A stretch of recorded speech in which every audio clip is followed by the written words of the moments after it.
കൊട്ടാരത്തിലെ ഒരു പോഷ് ലൈഫിന് പകരം സ്ട്രഗിൾ ചൂസ് ചെയ്തു. ഓക്കെ, നമ്മൾ പഠിച്ചുകൊണ്ടിരുന്ന വിഷയം ഇതാണ്. വിശ്വാസം രണ്ട് രീതിയിലുണ്ട്. ഒന്ന് ഇറ്റേണൽ സ്നേഹം, സ്നേഹം തന്നെ. അത് നമ്മൾ ഇന്നലെ കഴിഞ്ഞ ആഴ്ച പഠിച്ചത് വിശ്വാസം എന്ന വിഷയത്തെ കുറിച്ചാണ് നമ്മൾ പഠിച്ചത്. ഞാൻ ജസ്റ്റ് ഒന്ന് അറിയാൻ വേണ്ടി ഞാൻ ജസ്റ്റ് ഒന്ന് പറഞ്ഞിട്ട് ആ വിഷയത്തിലേക്ക് കയറാം. രണ്ട് ടൈപ്പ് വിശ്വാസത്തെ കുറിച്ച് നമ്മൾ പറഞ്ഞു. ഒന്ന്, ഈ ഭൂമിയിൽ എന്തെങ്കിലുമൊക്കെ നേടാനുള്ള വിശ്വാസം. കർത്താവ് പറഞ്ഞു, നിങ്ങൾ വിശ്വാസത്തോടെ ഈ മലയോട് നീങ്ങി അങ്ങ് സമുദ്രത്തിലോട്ട് പോകാൻ പറഞ്ഞ, കടലിലോട്ട് പോകാൻ പറഞ്ഞ അങ്ങനെ തന്നെ എന്ത് ചെയ്യും? സംഭവിക്കും. അപ്പൊ അത് നമ്മുടെ വിശ്വാസമാണ്. ഈ ഭൂമിയിൽ എന്തെങ്കിലുമൊക്കെ നമുക്ക് നേടിയെടുക്കാൻ, ദൈവത്തിൽ നിന്ന് പ്രാപിച്ചെടുക്കാൻ, അല്ലെങ്കിൽ പ്രാർത്ഥിച്ച് നമുക്ക് നേടാൻ. ഇപ്പൊ നമ്മുടെ ജോലി, നമുക്കൊരു ജോലി വേണം, നമ്മൾ വിശ്വാസത്തോടെ പ്രാർത്ഥിച്ചു, കർത്താവ് നമുക്ക് വേണ്ടി എന്ത് ചെയ്യുന്നു? വഴി തുറക്കുന്നു. എന്നാൽ അടുത്തൊരു വിശ്വാസമുണ്ട്, അത് ഈ ഭൂമിയിലേക്കുള്ളതാ. അത് ഈ ഭൂമിയിൽ ഭൗതികമായ നമ്മുടെ ന്യായമായ ആവശ്യങ്ങൾക്ക് വേണ്ടി നമ്മൾ വിശ്വസിച്ച് ദൈവത്തോട് പ്രാർത്ഥിക്കുന്നു. അപ്പോൾ തന്നെ എബ്രായ ലേഖനം 12-ാം അധ്യായത്തിൽ ഒരു വിശ്വാസത്തെ കുറിച്ച് പറയുന്നു, നിത്യതയെ കുറിച്ചുള്ള വിശ്വാസം, നിത്യതയെ പ്രാപിച്ചെടുക്കാനുള്ള വിശ്വാസം. നമുക്ക് എല്ലാവർക്കും അറിയാം, എബ്രായ ലേഖനം 11-ാം അധ്യായം 1-ാം വാക്യം എന്നാ? വിശ്വാസം എന്നതോ ആശിക്കുന്നതിന്റെ ഉറപ്പ്, കാണാത്ത കാര്യങ്ങളുടെ നിശ്ചയം. അപ്പൊ കാണാത്ത ചിലതിനെ കുറിച്ച്, അബ്രഹാമിനെ കുറിച്ച് അവിടെ പറയുന്നുണ്ട്. ഒത്തിരി വിശ്വാസ വീരന്മാരുടെ പട്ടിക പറയുന്നുണ്ട്. അടുത്ത ഒരു വ്യക്തിത്വത്തെ കുറച്ചുകൂടെ അവിടെ ഒന്ന് വിശദീകരിച്ച് പറയുന്ന വ്യക്തിത്വമാണ് മോശ. മോശയെ കുറിച്ച് നമ്മൾ വായിക്കുന്നത്, പാപത്തിന്റെ തൽക്കാല ഭോഗത്തെക്കാളും ദൈവജനത്തോടു കൂടെയുള്ള കഷ്ടത വലിയ ധനമെന്ന് എണ്ണി. അടുത്തത്, ഫറവോന്റെ പുത്രിയുടെ മകൻ എന്ന് വിളിക്കപ്പെടുന്നത് നിരസിക്കുകയും, അടുത്തത്, മിസ്രൈമിലെ നിക്ഷേപങ്ങളെക്കാൾ ക്രിസ്തുവിന്റെ നിന്ന വലിയ ധനമെന്ന് താൻ കാണുകയും ചെയ്തു. അപ്പൊ ക്രിസ്തുവിന്റെ നിന്ന എന്തായിട്ട് കണ്ടു? വലിയ ധനമായിട്ട് കണ്ടു. കാരണം തനിക്കൊരു വലിയ ധനം ഉണ്ടായിരുന്നു. എന്താ?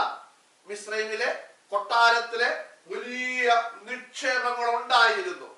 പക്ഷെ അത് കണ്ടിട്ട് മോശ പറയുകയാണ്, മിസ്രൈമിലെ കൊട്ടാരത്തിലെ നിക്ഷേപത്തെക്കാൾ വലുതാണ് ക്രിസ്തുവിന്റെ നിന്ന.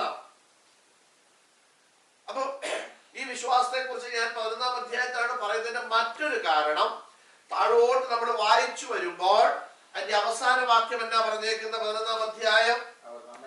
അവർ നമ്മെ കൂടാതെ രക്ഷാപൂർത്തി പ്രാപിക്കാതിരിക്കേണ്ടതിന് ദൈവം നമുക്ക് ഏറ്റവും നല്ലതൊന്ന് മുൻകരുതി. കണ്ടോ? അപ്പൊ ഈ പഴയ നിയമത്തിൽ പറയുന്ന വിശ്വാസ വീരന്മാരൊക്കെ അവരെ കുറിച്ച് പറഞ്ഞു വന്നിട്ട് പറയുകയാണ്, പുതിയ നിയമ വിശുദ്ധന്മാരും പഴയ നിയമ വിശുദ്ധന്മാരും ഒരുമിച്ചാണ് രക്ഷയുടെ പൂർത്തീകരണത്തിലേക്ക് എത്തപ്പെടുന്നത്. മനസ്സിലായോ? അതാണ് അവർ നമ്മെ കൂടാതെ രക്ഷാപൂർത്തി പ്രാപിക്കാതിരിക്കേണ്ടതിന്. കേട്ടോ? അപ്പൊ രക്ഷിക്കപ്പെട്ട ഓരോ ദൈവമക്കൾക്കും നാം ഓരോ ദിവസവും എന്ത് ചെയ്തുകൊണ്ടിരിക്കുന്നു? രക്ഷിക്കപ്പെട്ടുകൊണ്ടേയിരിക്കുന്നു. ഇങ്ങനെ ഒരു ദിവസം നമ്മൾ രക്ഷയുടെ പൂർത്തീകരണത്തിലേക്ക് എത്തപ്പെടും. മനസ്സിലായോ?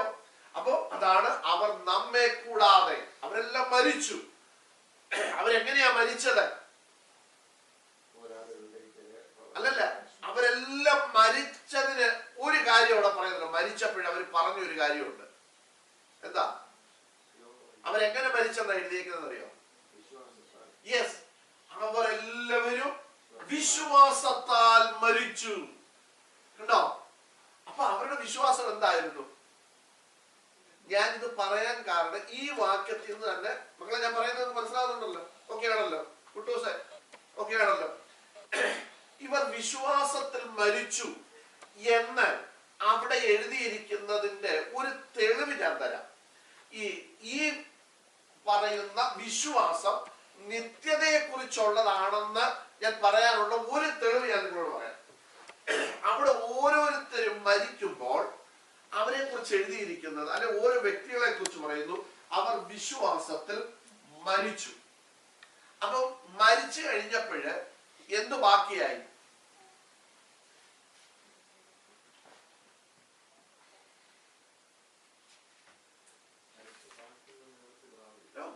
അവരെങ്ങനെ മരിച്ചു എന്നാണ് എഴുതിയേക്കുന്നത്? വിശ്വാസത്തിൽ മരിച്ചു. അപ്പൊ വിശ്വാസം മരിച്ചോ? മരിച്ചോ ഇല്ലയോ? മരിച്ചില്ല. വിശ്വാസം എന്ത് ചെയ്യുക? ഇവിടെ നിൽക്കുക. അവർ വിശ്വാസത്തിൽ മരിച്ചു.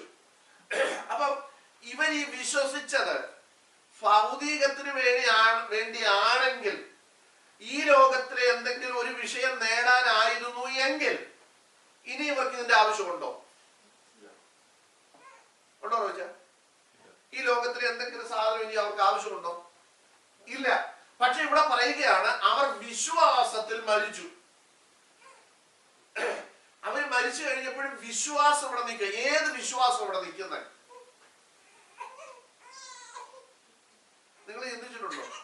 ഏത് വിശ്വാസം ഇവിടെ നിൽക്കുന്നത്? നിങ്ങൾ പറഞ്ഞു വിശ്വാസം എന്ത് ചെയ്തിട്ടില്ല? മരിച്ചിട്ടില്ല. മക്കളെ നിങ്ങൾ മനസ്സിലാക്കുന്നുണ്ടോ? കാരണം വിശ്വാസത്തിൽ അവരെന്ത് ചെയ്തു? മരിച്ചു എന്ന് പറയുന്നു. വിശ്വാസം എന്ത് ചെയ്തിട്ടില്ല? ഉറപ്പാടായി. അപ്പൊ ഏത് വിശ്വാസമാണ് ഇവിടെ നിൽക്കുന്നത്? ഭൗതികത്തിന് വേണ്ടി ഉള്ളതാണെന്ന് ഉറപ്പായി. കാരണം മരിച്ചു കഴിഞ്ഞവർക്ക് ഏത് വേണ്ട? ജോലി വേണ്ട, വീട് വേണ്ട, കാറ് വേണ്ട, ഒന്നും അവർക്ക് വേണ്ട. ഇനി ഏത് വിശ്വാസം ഇവിടെ നിൽക്കുന്നത്? നിത്യതയ്ക്ക് വേണ്ടി ഞങ്ങൾ ജീവിച്ചിരുന്നപ്പോൾ ഞങ്ങൾ വിശ്വസിച്ചു, ഞങ്ങൾ രക്ഷിക്കപ്പെട്ടു, ഞങ്ങൾ പരിശുദ്ധാത്മാവിനെ പ്രാപിച്ചു, ഞങ്ങൾ വിശുദ്ധ ജീവിതം നയിച്ചു, വിശ്വാസം ഞങ്ങൾക്കുണ്ടായിരുന്നു. ഞങ്ങൾ ഒരു ദിവസം എന്ത് ചെയ്യും? നിത്യതയിലെത്തും. ഞാൻ രക്ഷിക്കപ്പെട്ടത്, ഞാൻ വീണ്ടും ജനനം പ്രാപിച്ചത്. എന്തിനാ വീണ്ടും ജനനം പ്രാപിച്ചത്?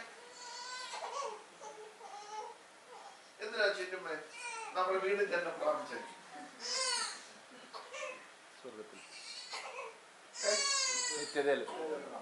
നിത്യതയിലെത്താൻ അല്ലേ? കാരണം ഒന്ന് പത്രോസ് ലേഖനം 1-ാം അധ്യായത്തിൽ പറഞ്ഞിരിക്കുന്നത് എന്നാ? 1 പത്രോസ് ലേഖനം 1-ാം അധ്യായം അതിന്റെ 3 വാക്യം.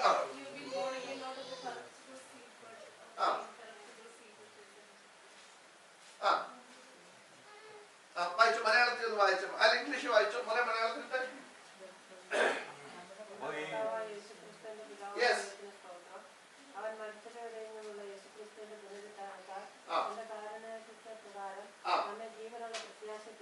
അടുത്തത് അന്ത്യകാലത്തിൽ വെളിപ്പെടുവാൻ ഒരുങ്ങിയിരിക്കുന്ന രക്ഷയ്ക്ക് വിശ്വാസത്താൽ ദൈവശക്തിയെ കാക്കപ്പെടുന്ന നിങ്ങൾക്ക് വേണ്ടി ശ്രദ്ധത്തിൽ സൂക്ഷിച്ചിരിക്കുന്നതും ക്ഷയം, മാലിന്യം, മാട്ടം എന്നിവയില്ലാത്തതുമായ അവകാശത്തിനായി തന്നെ വീണ്ടും ജനിപ്പിച്ചിരിക്കുന്നു.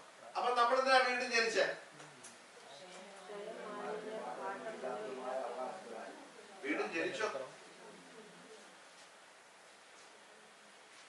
എന്താ പറയാ? വ്യക്തിയോട് പറയുന്നത് വീണ്ടും ജനിക്കുന്നു. നമ്മൾ എന്തിനാ വീണ്ടും ജനിച്ചേ?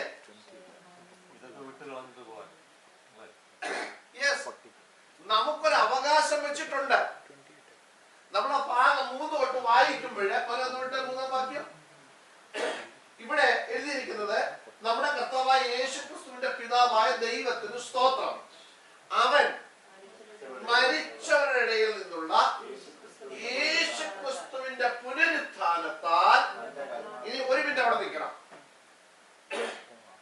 ഇവിടെ ശ്രദ്ധിച്ചോണം. യേശുക്രിസ്തുവിന്റെ പുനരുത്ഥാനത്തിൽ വിശ്വസിക്കുന്ന ഒരുവന് മാത്രമേ ഇതെന്ത് ചെയ്തിട്ടുള്ളൂ?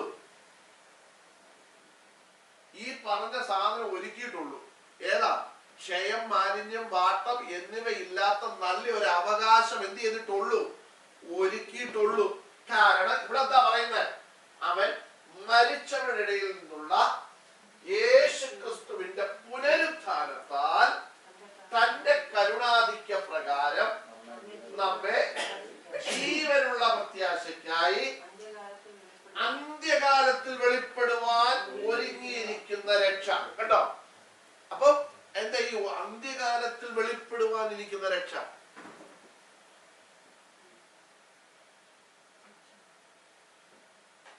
എന്താ ഈ അന്ത്യകാലത്ത് വെളിപ്പെടാതിരിക്കുന്ന രക്ഷ?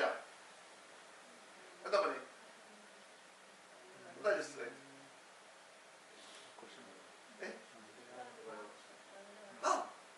അന്ത്യകാലത്തിൽ വെളിപ്പെടുവാനിരിക്കുന്ന രക്ഷ. നമ്മുടെ രക്ഷയുടെ പൂർത്തി കിട്ടാൻ എപ്പോഴാ നടക്കുന്നത്?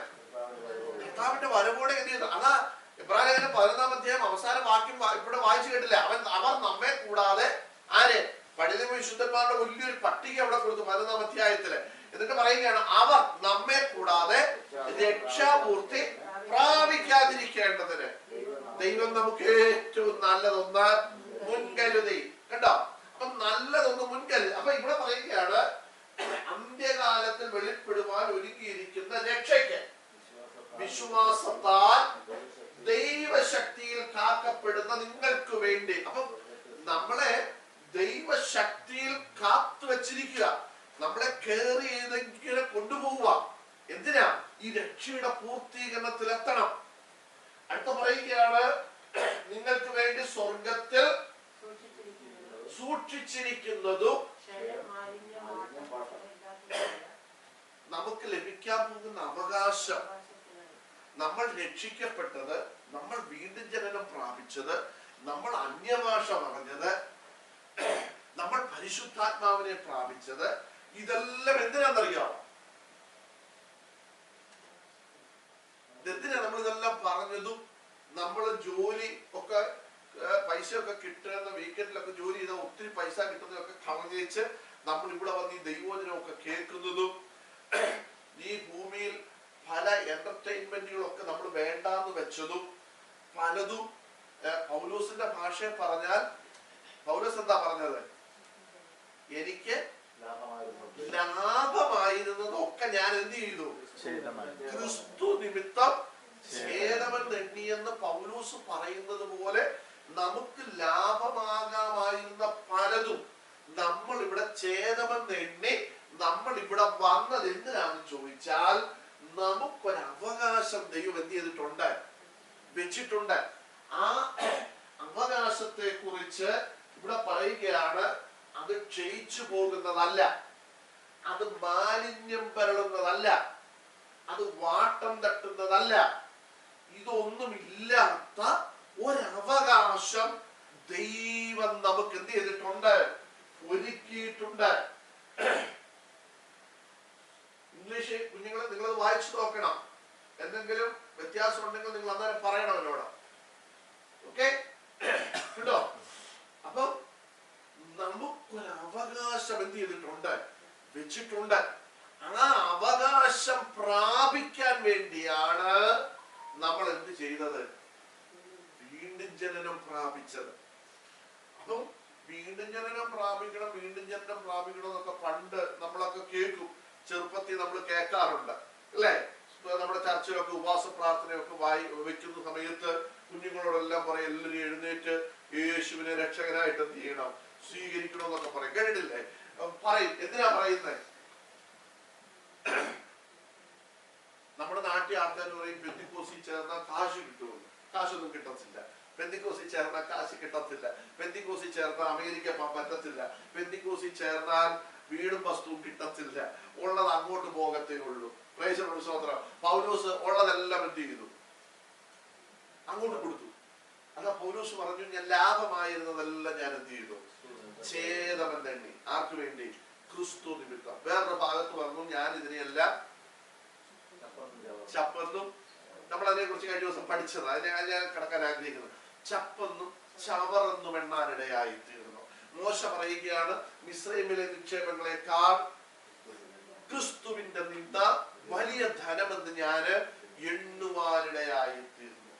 നമ്മൾ ചിന്തിക്കണം, നമ്മുടെ പിതാക്കന്മാര്, അതായത് നമ്മുടെ പിതാക്കന്മാർ എന്ന് പറയുമ്പോൾ നമ്മുടെ ഒരു നമ്മുടെയൊക്കെ ഒരു ജനറേഷൻ പുറകോട്ട് എടുത്താൽ അന്നുണ്ടായിരുന്നവരൊക്കെ അവര് ചെയ്ത കാര്യമാണ് ഇപ്പൊ നമ്മൾ ഈ പറയുന്നത്. നമ്മൾ ചെയ്തതൊന്നും അല്ല ഈ പറയുന്നത്. നമ്മൾ എന്നാ ചെയ്തത്? നമ്മൾ ചപ്പൊന്നും ചവറൊന്നും ആരും ഇറങ്ങിയോ? കാരണം നമുക്ക് എണ്ണേണ്ട ആവശ്യമില്ലായിരുന്നു. കാരണം നമ്മൾ ഇറങ്ങിയ ഉടനെ തന്നെ എല്ലാം ഉണ്ടായിരുന്നു. നമ്മൾ വളരെ ഹാപ്പി ആയിരുന്നു. Okay, no problem. എന്നാൽ ഒരു ജനറേഷൻ പുറകോട്ട് അല്ലെങ്കിൽ 2-3 ജനറേഷൻ പുറകോട്ട് ക്രിസ്തുവിന് വേണ്ടി ഇറങ്ങി തിരിച്ചവര് പൗലോസ് പറഞ്ഞതുപോലെ പറഞ്ഞു, ഞങ്ങൾക്ക് ഈ ഭൂമിയിൽ ഞങ്ങൾ ആരാണ്? അബ്രഹാം പറഞ്ഞതുപോലെ ഞാൻ ഈ ഭൂമിയിൽ ആരാണ്? അന്യരും പരദേശിയുമാണെന്ന് ഏറ്റു പറഞ്ഞു. കാരണം എബ്രായലേഖനത്തിൽ പറയുന്നു, അവർ അന്യരും, ഈ ഭൂമിയിൽ അവർ അന്യരും പരദേശികളുമെന്ന് ഏറ്റു പറഞ്ഞുകൊണ്ട് അവർ വിശ്വാസത്തിൽ മരിച്ചു. അപ്പം അവരുടെ ഏറ്റവും വലിയ നിക്ഷേപം എന്ന് പറയുന്നത്, ഏറ്റവും വലിയ പ്രത്യാശ എന്ന് പറയുന്നത് നിത്യതയെ കുറിച്ചായിരുന്നു.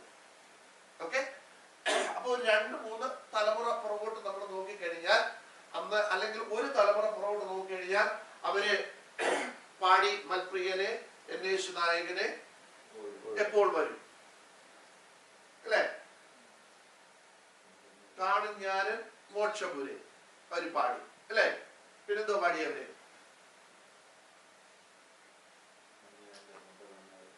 യെസ്, അന്യനല്ല സ്വന്തം കണ്ടാൽ ഞാൻ എന്റെ പ്രിയനെ കാണും. ഇതെല്ലാം അവര് പാടി. അപ്പൊ നമ്മുടെ ജനറേഷനിലേക്ക് വന്നപ്പോ നമ്മൾ എന്ത് ചെയ്തു? ഈ പാട്ടെല്ലാം നമ്മൾ എന്ത് ചെയ്തു?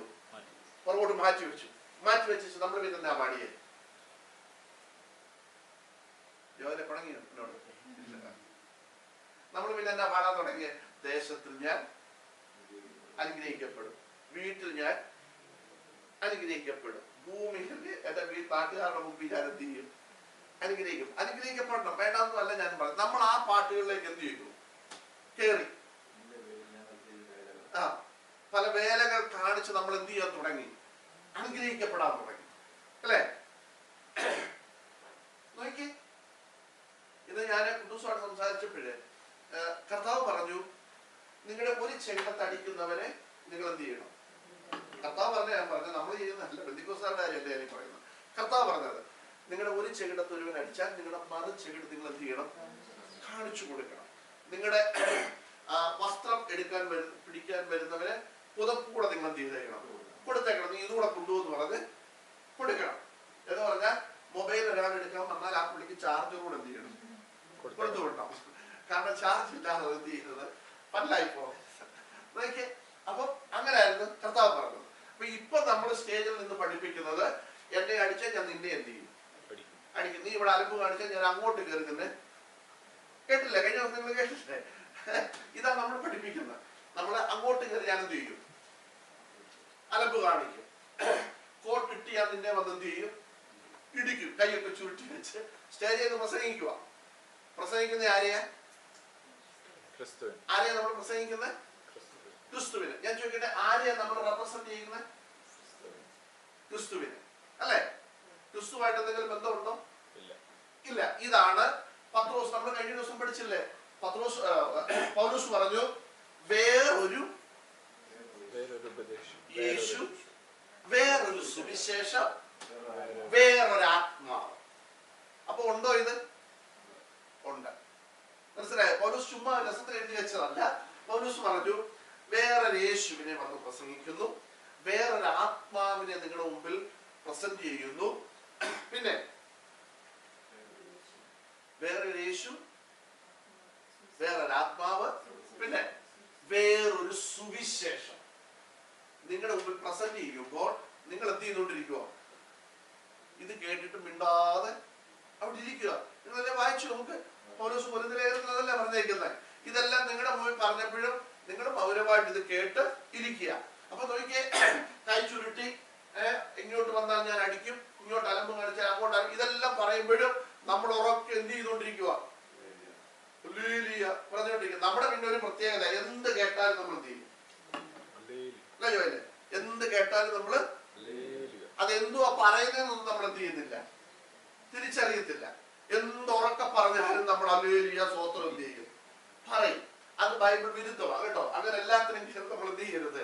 സ്തോത്രം ഹല്ലേലൂയ പറയരുത്. പോകട്ടെ, നമ്മുടെ വിഷയത്തിലേക്ക് ഓടലി വരാം. അപ്പൊ നോക്കിയേ, രണ്ടാമത്തെ വിശ്വാസത്തെ കുറിച്ച് ഞാൻ പറഞ്ഞത് നിത്യതയെ പ്രാപിക്കാനുള്ള വിശ്വാസം. അതാണ് ഞാൻ പറഞ്ഞത്. അവരെല്ലാവരും വിശ്വാസത്തിൽ മരിച്ചു. ഏത് വിശ്വാസത്തിൽ അവർ മരിച്ചത്? ഇനിയും ഞങ്ങൾക്ക് ഇവിടെ ഇഷ്ടംപോലെ വസ്തു കിട്ടും, ഇഷ്ടംപോലെ കാറ് കിട്ടും, ഇഷ്ടംപോലെ വീട് കിട്ടും, ഇത് എന്നിട്ടാണോ അവർ വിശ്വസിച്ച് മരിച്ചത്? മരിച്ചവർക്ക് ഇനി എന്തിനാ ഇതിന്റെ ഒരു ആവശ്യവും ഇല്ല.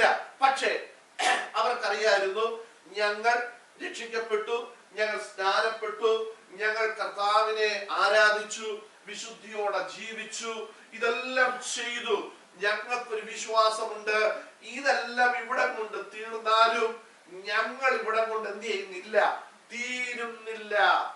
നമ്മൾ ഈ നമ്മുടെ ദൈവമക്കളുടെ ഈ ശവമടക്കിന്റെ സമയത്ത് നമ്മൾ ഇതെല്ലാം അടക്കി എല്ലാം കഴിഞ്ഞിട്ട് നമ്മൾ അവസാനം പറയുന്ന ഒരു കാര്യമുണ്ട്. എന്താണെന്നറിയോ? എന്താ പറയുന്നത്? അത് പറയും, നിന്നെ മണ്ണിൽ എടുത്തുകൊണ്ട് നീ മണ്ണിലേക്ക് ചേരുന്നു. വേറെ ഒരു കാര്യം പറയാം, എന്താണെന്നറിയോ? യെസ്, ഉയർപ്പിൻ പ്രഭാതത്തിൽ വിശുദ്ധന്മാർ ഒരുമിച്ച് കൂടുന്ന സമയത്ത് സഹോദര ആ പേര് വിളിച്ചിട്ട് നമ്മൾ നീയും എന്ത് ചെയ്യും? എഴുന്നേറ്റ് വരും. ദാനിയേലിനോട് പറയുന്നില്ലേ, ദാനിയേലെ നീ പൊയ്ക്കൊള്ളുക, പോയി വിശ്രമിച്ചു കൊള്ളുക. അടുത്തത്, കാലാവസാനത്തിങ്കൽ നിന്റെ ഓഹരി പ്രാപിപ്പാൻ നീ എന്ത് ചെയ്യും? എഴുന്നേറ്റ് വരും. ഇതാണ് നമ്മൾ അന്ന് പറയുന്നത്. കുഴിച്ചിട്ട് കഴിയുമ്പോൾ പാസ്റ്റർ ജോൺ മാത്യു മരിച്ചു, കുഴിച്ചിട്ടുന്ന സമയത്ത് പറയും, പാസ്റ്റർ ജോൺ മാത്യു നീ മരിച്ചു, മണ്ണോട് ഇപ്പൊ ചേർന്നെങ്കിലും കാലാവസാനത്തിങ്കൽ വിശുദ്ധന്മാർ ഓഹരി പ്രാപിപ്പാൻ എഴുന്നേറ്റ് വരുമ്പോൾ നീയും അവരോട് കൂടെ എന്ത് ചെയ്യും? ഓഹരി പ്രാപിപ്പാൻ എഴുന്നേറ്റ് വരും. അപ്പൊ ഈ പ്രത്യാശയോടെയാണ് നമ്മൾ, ഈ വിശ്വാസത്തോടെയാണ് നമ്മളെ എന്ത് ചെയ്യുന്നത്? കൊണ്ട് കുഴിച്ചിരുന്നത്. അതുകൊണ്ടാണ് വചനത്തിൽ എഴുതി വെച്ച അവർ വിശ്വാസത്തിൽ മരിച്ചു. ഷീനാമ ഞാൻ പറയുന്നത് മനസ്സിലാവുന്നുണ്ട്? നമ്മുടെ ജഡമല്ലേ, അപ്പം ഈ മരിക്കുന്ന സമയത്ത് ഓൾറെഡി ഈ ആത്മാവ് ഓൾറെഡി ഇത് എവിടെ പോകുന്നു?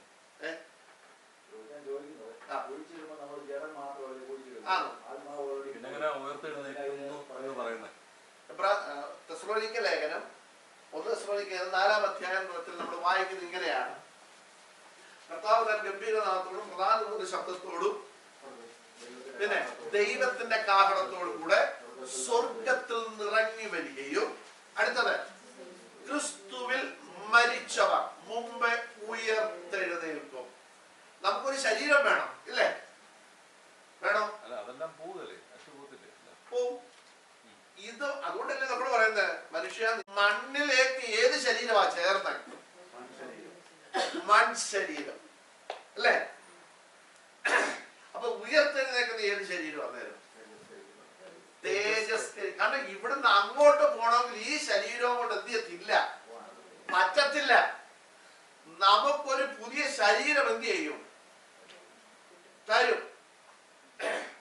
അതാണ് നമ്മൾ പുനരുദ്ധരണത്തിൽ പറയുന്നത്, സഹോദരന്മാരെ, മാംസരക്തങ്ങൾക്ക് ദൈവരാജ്യത്തെ അവകാശമാക്കാൻ കഴിയത്തില്ല. അപ്പൊ ഈ മാംസവും രക്തവും ഒക്കെ എവിടത്തേക്ക് വേണ്ടിയുള്ളത് മാത്രമാണ്? ഭൂമിയിലേക്കുള്ളതാണ്. ഇന്ന് നമ്മൾ ഈ ഇങ്ങനെ കൊണ്ട് നടക്കുന്ന ഈ നല്ല സൗന്ദര്യമുള്ള നമ്മുടെ ഒക്കെ ശരീരവും മുഖവും ഒക്കെ മണ്ണിൽ കൊണ്ടുവച്ച് ഒരു 3 ദിവസം കഴിയുമ്പോൾ നമ്മൾ പോയിട്ട് പതുക്കപ്പെട്ട് തുറന്നു നോക്കിയാൽ അതെങ്ങനെ ഇരിക്കും? വികൃതമാവും.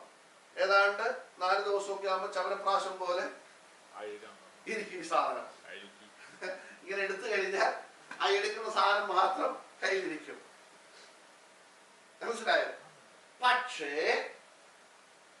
നമ്മളിവിടെ ഉയർത്തെഴുന്നേൽക്കും. അവിടെ പറയുന്നു, ക്രിസ്തുവിൽ മരിച്ചവർ മുമ്പേ ഉയർത്തെഴുന്നേൽക്കുകയും, അടുത്തത്, പിന്നെ ജീവനോടെ ശേഷിക്കുന്ന നാം എല്ലാവരും, അല്ലെ? അപ്പൊ നോക്കി, ഇവിടുന്ന് എടുക്കപ്പെടുമ്പോൾ നമുക്കൊരു ശരീരം കിട്ടും. ആ ശരീരത്തെയാണ് തേജസ്കരിക്കപ്പെട്ട ശരീരം. മനസ്സിലായോ? ഈ പത്രോസും യോഹന്നാനും പിന്നെ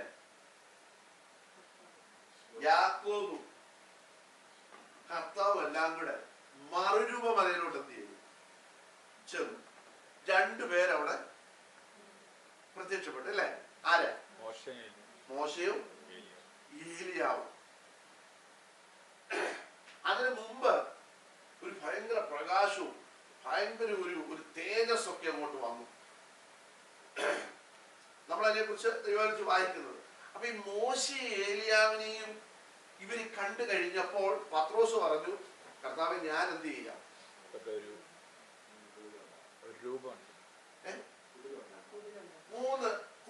മൂന്ന് ടെന്റ് ഞാൻ ഇവിടെ അടിക്കാൻ പോവാം. നമുക്ക് അടിക്കാം. അടിച്ചിട്ട് നമുക്ക് ഇവിടെ തന്നെ എന്ത് ചെയ്യാം? അങ്ങ് കൂടാം അല്ലേ? അപ്പൊ ഞാൻ പറഞ്ഞത് വിശദീകരിച്ചു പോയാലും ആ വിഷയത്തിലൊക്കെ പോകും. ഞാൻ പറഞ്ഞത് നമുക്ക് തേജസ്കരിക്കപ്പെട്ട ഒരു ശരീരം കർത്താവ് ഉദ്ദേശിക്കും തരും. ഇതുകൊണ്ടേ നമുക്ക് എങ്ങോട്ട് പോകാൻ പറ്റത്തുള്ളൂ? അങ്ങോട്ട് സ്വർഗത്തിലോട്ട് പോകാൻ പറ്റത്തുള്ളൂ. പോകട്ടെ. അപ്പം വിശ്വാസം മനസ്സിലായ ഞാൻ പറഞ്ഞത്. അപ്പം വിശ്വാസത്തിൽ അവർ മരിച്ചു. മരിച്ചപ്പോൾ ഓർത്തോണം, അവർ വിശ്വാസത്തിൽ മരിച്ചെങ്കിൽ ഭൗതിക വിഷയത്തെ കുറിച്ചല്ല അവരെന്ത് ചെയ്യുന്നത്? വിശ്വസിച്ചത്. കാരണം മരിച്ചു കഴിഞ്ഞ് നമുക്ക് ഈ ഭൂമിയിലെ ഒരു കാര്യവും നമുക്ക് ഇനി എന്ത് ചെയ്യണ്ട, ചിന്തിക്കേണ്ട, നമുക്ക് വേണ്ട. നമുക്ക് ജോലി ഇവിടാണ് വേണ്ടത്, വർക്ക് പെർമിറ്റ് ഇവിടാണ് വേണ്ടത്, PR ഇവിടാണ് വേണ്ടത്, സിറ്റിസൺഷിപ്പ് ഇവിടാണ് വേണ്ടത്, കാർ ഇവിടാണ് വേണ്ടത്, വീട് ഇവിടാണ് വേണ്ടത്, നല്ല തലമുറകളെ ഇവിടാണ് വേണ്ടത്. മരിച്ചു കഴിഞ്ഞ് ഇതൊന്നും നമുക്ക് വേണ്ട. അപ്പൊ അവർ വിശ്വാസത്തിൽ മരിച്ചു. ഏത് വിശ്വാസത്തിൽ മരിച്ചു? കാഹളം ധ്വനിക്കും, മരിച്ചവർ അക്ഷയരായി ഉയർത്തെഴുന്നേൽക്കും. അന്ന് ഞാനും എന്ത് ചെയ്യും? ഉയർത്തെഴുന്നേൽക്കും.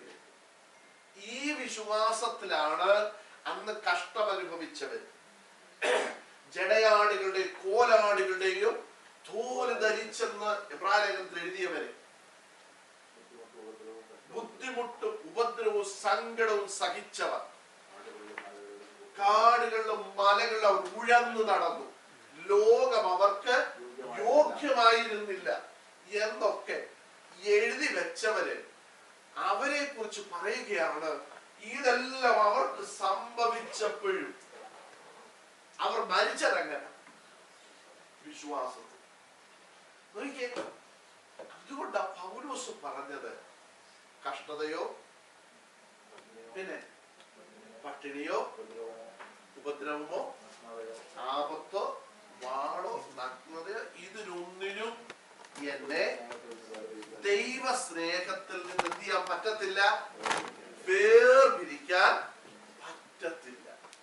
നമുക്കിതൊക്കെ പറയാൻ ഭയങ്കര, നമ്മളെല്ലാം ഇതിൽ വാക്യങ്ങളെല്ലാം നമുക്ക് ഞാനടക്കം നമുക്കെല്ലാം എന്തറിയാം, കാണാനറിയാം അല്ലേ? പക്ഷേ ഞാൻ ചോദിക്കട്ടെ, നമ്മുടെ ജീവിതത്തിൽ ഒരു കഷ്ടത വരുമ്പോ ആ കഷ്ടതയുടെ മധ്യത്തിൽ ധൈര്യത്തോടെ നിൽക്കാൻ നമുക്ക് പറ്റുമോ? പുറമെ നോക്കുമ്പോൾ, ഞാൻ ഉദാഹരണം പറയാൻ പോകും, നിങ്ങൾ ശ്രദ്ധിച്ചോളൂ. പുറമെ നോക്കുമ്പോൾ നമുക്കെന്തുണ്ട്? കയ്യടി. ആരടിക്കുന്നതിനേക്കാൾ കൂടുതൽ ശബ്ദത്തിൽ നമ്മൾ കൈയടിക്കുന്നില്ല. കൈയടിക്കാൻ മിടുക്കരായ നിർത്താതെ അരമണിക്കൂറൊക്കെ നമ്മൾ എന്ത് ചെയ്യും? അടിക്കും. നമുക്ക് നോക്കിയാൽ നമുക്ക് എന്തുണ്ട്? നിങ്ങൾ ശ്രദ്ധിച്ചോണം, അന്യഭാഷയുണ്ട് അല്ലേ? പുറമെ നോക്കിയാൽ, പ്രസംഗിക്കാൻ പറഞ്ഞാൽ നമ്മുടെ പിള്ളേരൊക്കെ തകർത്തെന്ത് ചെയ്യും? പ്രസംഗിക്കും. നമ്മളല്ല അല്ലേ വെച്ചാൽ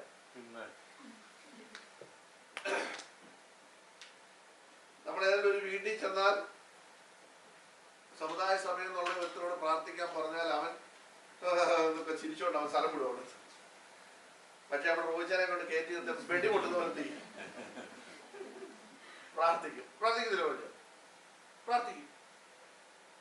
ഒന്നേ പറ്റിയിട്ടുള്ളൂ. പിന്നെ റോജ വീട്ടിൽ പോയിരുന്ന് കാണാതെ പഠിക്കുന്നു പ്രാർത്ഥിക്കുന്നത്. നോക്കിയേ, നമ്മളിതെല്ലാം ചെയ്യും. പക്ഷേ പ്രശ്നങ്ങളുടെ മുമ്പിൽ നിലനിൽക്കാനുള്ള ശക്തി നമുക്കുണ്ടോ? നമ്മൾ പ്രാപിച്ചിട്ടുണ്ടോ? ഞാൻ ഉദാഹരണം നിങ്ങളോട് പറയാം. നമ്മൾ ഈ ചില പിള്ളേരെ കാണുമ്പോൾ നല്ല വണ്ണവും നല്ല നീളവും ഒക്കെ കാണും. നമ്മൾ വിചാരിക്കുമോ ഇവൻ നല്ല ആരോഗ്യമൊക്കെ. എന്നാൽ ഒരു നരന്ത് കുറിക്കുന്ന ഒരുത്തം ഒറ്റ അട്ടി കൊടുക്കും, ഇവൻ തീ ഇവരോട്ട് താഴെ വീഴും. ഇവരെ കണ്ടാലല്ല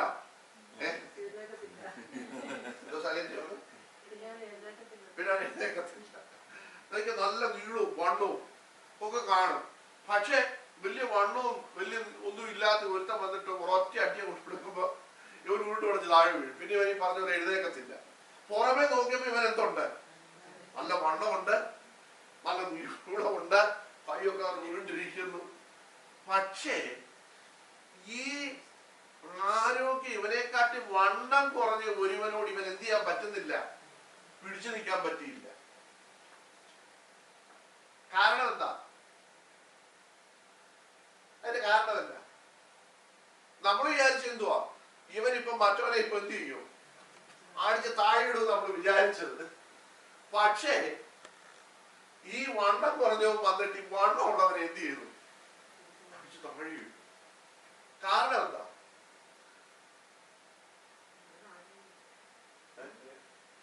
ഞാൻ അടിച്ചതിന്റെ കാരണമല്ല ചോദിച്ചത്.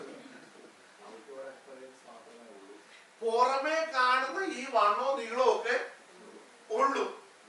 പ്രശ്നത്തിന് മുമ്പിൽ അവന് ഫൈറ്റ് ചെയ്ത് നിൽക്കാനുള്ള കഴിവില്ല. അതവനില്ലായിരുന്നു. അവൻ കിട്ടുന്നതൊക്കെ വാരി വലിച്ച് തിന്ന് നല്ല ചീർത്തിരിക്കോ വണ്ണമൊക്കെ ഉണ്ട്. പക്ഷേ മറ്റൊന്ന് പറഞ്ഞാൽ വാരി വലിച്ച് തിന്നൊന്നും ചെയ്യത്തില്ല. ആവശ്യത്തിന് അവൻ എന്ത് ചെയ്യത്തുള്ളായിരുന്നു, കഴിക്കത്തുള്ളായിരുന്നു. ആ ആവശ്യമുള്ള നല്ല പോലെ അവൻ എന്ത് ചെയ്യുമായിരുന്നു, കഴിക്കുവാൻ അവനെ എക്സസൈസ് ചെയ്യുമായിരുന്നു. മനസ്സിലായോ? അവന്റെ പ്രായോഗിക ജീവിതത്തിൽ അവൻ എന്ത് ചെയ്തു, പ്രാക്ടീസ് ചെയ്തു. മനസ്സിലായോ? ഞാൻ പറഞ്ഞത് പുറമെ നമ്മളെ നോക്കുമ്പോൾ നമ്മൾ ഭയങ്കരമായിട്ട് കൈയടിക്കുന്നു, നല്ലത്, ഗുഡ്. നമ്മൾ അന്യഭാഷ പറയുന്നു, ഗുഡ്. നമ്മൾ പാട്ട് പാടുന്നു ഉറക്കെ, ഗുഡ്. ഇതെല്ലാം നല്ലതാ. പക്ഷേ ഏറ്റവും പ്രധാനപ്പെട്ട ഒരു പ്രശ്നം കർത്താവ് ഒരിക്കൽ പറഞ്ഞു, ബലവാനെ ബാക്കി പറയും പിടിച്ചു കെട്ടിയിട്ടല്ലാതെ അവന്റെ കയ്യിൽ നിന്ന് കോപ്പ് കവരുവാൻ കഴിയത്തില്ല. ഈ ബലവാനെ പിടിച്ചു കെട്ടണം.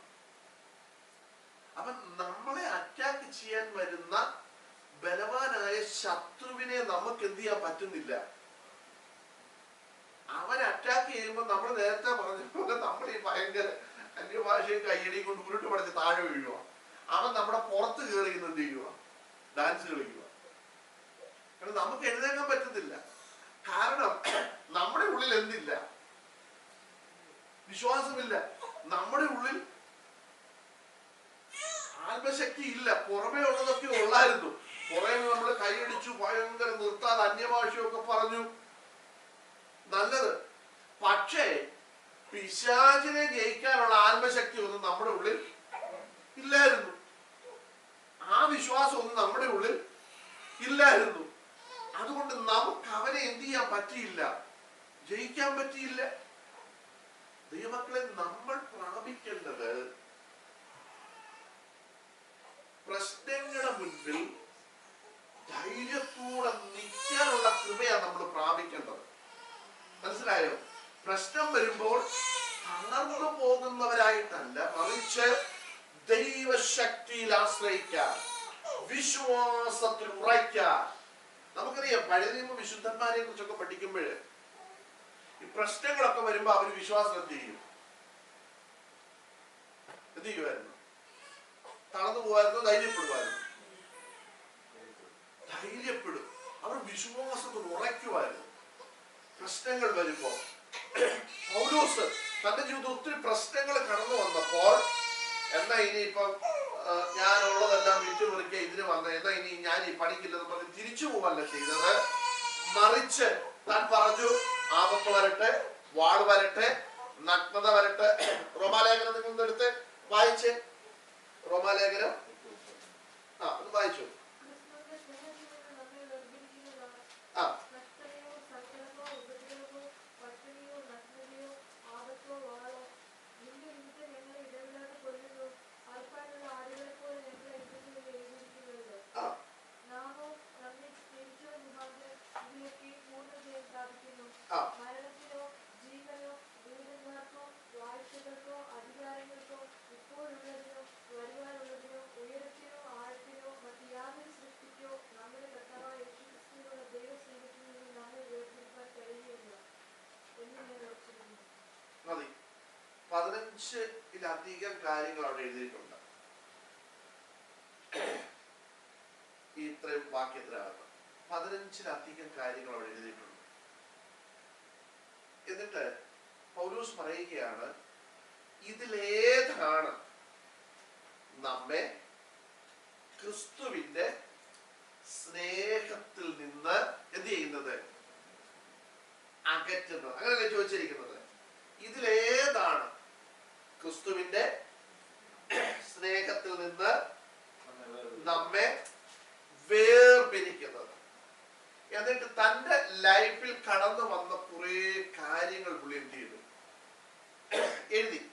ആദ്യത്തെ ഒരു സെക്ഷനില് അദ്ദേഹം ഇങ്ങനെയാണ് എഴുതി വെച്ചത്, ക്രിസ്തുവിന്റെ സ്നേഹത്തിൽ നിന്ന് നമ്മെ വേർപിരിക്കുന്നത് ആര്? എന്നിട്ട് അവിടെ ഒരു ക്വസ്റ്റ്യൻ മാർക്ക് ഇട്ടിട്ടുണ്ട് അല്ലേ? ഉണ്ടോ? മലയാള മേളത്തെ വാക്യം ഇട്ട്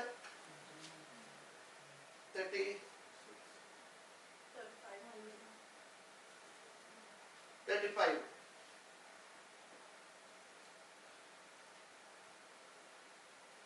കണ്ടോ? ക്രിസ്തുവിന്റെ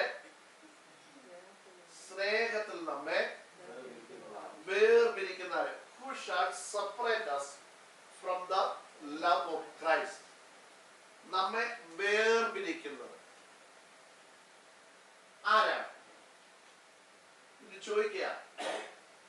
ട്രിബുലേഷൻ, കഷ്ടത. കഷ്ടത നിങ്ങളെ ദൈവസ്നേഹത്തിൽ നിന്ന് വേർപിരിക്കുമോ? അടുത്ത ചോദിച്ചു ഡിസ്ട്രസ്. അതെന്താ എഴുതിയിരിക്കുന്നത്? സങ്കടങ്ങൾ. നമ്മുടെ സങ്കടങ്ങൾ, നമുക്ക് ഒത്തിരി സങ്കടങ്ങളുണ്ട് അല്ലേ? നമ്മൾ ദൈവസന്നിധിയിൽ ചെന്നിട്ട് എന്താ ചെയ്യുന്നത്? നമ്മുടെ സങ്കടം നമ്മൾ എന്ത് ചെയ്യും? പറയും. അപ്പൊ പൗലോസ് ചോദിക്കുക, നിങ്ങളുടെ ജീവിതത്തിൽ വരുന്ന സങ്കടങ്ങൾ നിങ്ങളെ ദൈവസ്നേഹത്തിൽ നിന്ന് വേർപിരിക്കുമോ? അടുത്ത ചോദിക്കുകയാണ് പെർസിക്യൂഷൻ. അതെന്നാ മലയാളത്തിൽ എഴുതിയിരിക്കുന്നത്? ഉപദ്രവങ്ങൾ. ദൈവത്തിന്റെ കരുണയാൽ നമുക്ക് വലിയ പെർസിക്യൂഷൻ ഒന്നും, കേരളത്തിലുള്ള വിശ്വാസികൾക്കൊന്നും വലിയ പെർസിക്യൂഷൻ ഒന്നും ഇല്ല, വളരെ കുറവാണ്. പൗലോസ് ചോദിക്കുക, ഈ പെർസിക്യൂഷൻ, ഉപദ്രവങ്ങൾ നിങ്ങളുടെ ജീവിതത്തിൽ ഏൽക്കുമ്പോൾ നിങ്ങൾ ഈ ദൈവ സ്നേഹത്തിൽ നിങ്ങൾ മാറിപ്പോകുമോ? അടുത്ത എന്താ പറഞ്ഞിരിക്കുന്നത്?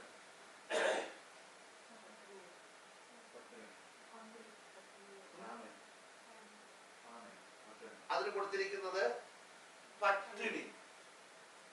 ഇതും നമുക്കില്ല. പട്ടിണി പട്ടിണി എന്ന് പറഞ്ഞ മനസ്സിലായോ? ആഹാരം കഴിക്കാനില്ലാത്ത അവസ്ഥ. ഇത് നിങ്ങളെ ദൈവസ്നേഹത്തിൽ നിന്ന് അകറ്റുമോ? അടുത്ത പറഞ്ഞു നഗ്നത, വസ്ത്രം ഇല്ലാത്ത അവസ്ഥ.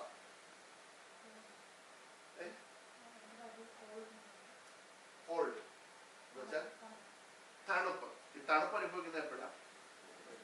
തുണിയില്ലാതെ വരും. നമുക്ക് ഷീറ്റ് പുതയ്ക്കാനില്ലാതെ വരുമ്പോൾ നമ്മൾ എന്ത് ചെയ്യും? അല്ലെ, ഒരു ഡ്രസ്സ് നമ്മൾ ഇപ്പൊ ഇവിടെ രാവിലെയൊക്കെ എഴുന്നേറ്റ് നമ്മൾ ഒരു ടീഷർട്ടെങ്കിലും എന്ത് ചെയ്യും? ഇടും. ഇടാതെ നമുക്ക് എന്ത് ചെയ്യാൻ പറ്റത്തില്ല, നിൽക്കാൻ പറ്റത്തില്ല. ഇനി വെളിയിലോട്ട് ഇറങ്ങി പോകണമെന്നുണ്ടെങ്കിൽ ഒരു ചെറിയ കോട്ടെങ്കിലും നമ്മൾ എന്ത് ചെയ്യും? ഉപയോഗിക്കും. ഓക്കെ, അടുത്ത എന്താ പറഞ്ഞിരിക്കുന്നത്? ആപത്ത്. അടുത്തത് വാള്. അപ്പൊ പൗലോസ് ചോദിക്കുക, നമ്മെ ഈ ദൈവ സ്നേഹത്തിൽ നിന്ന്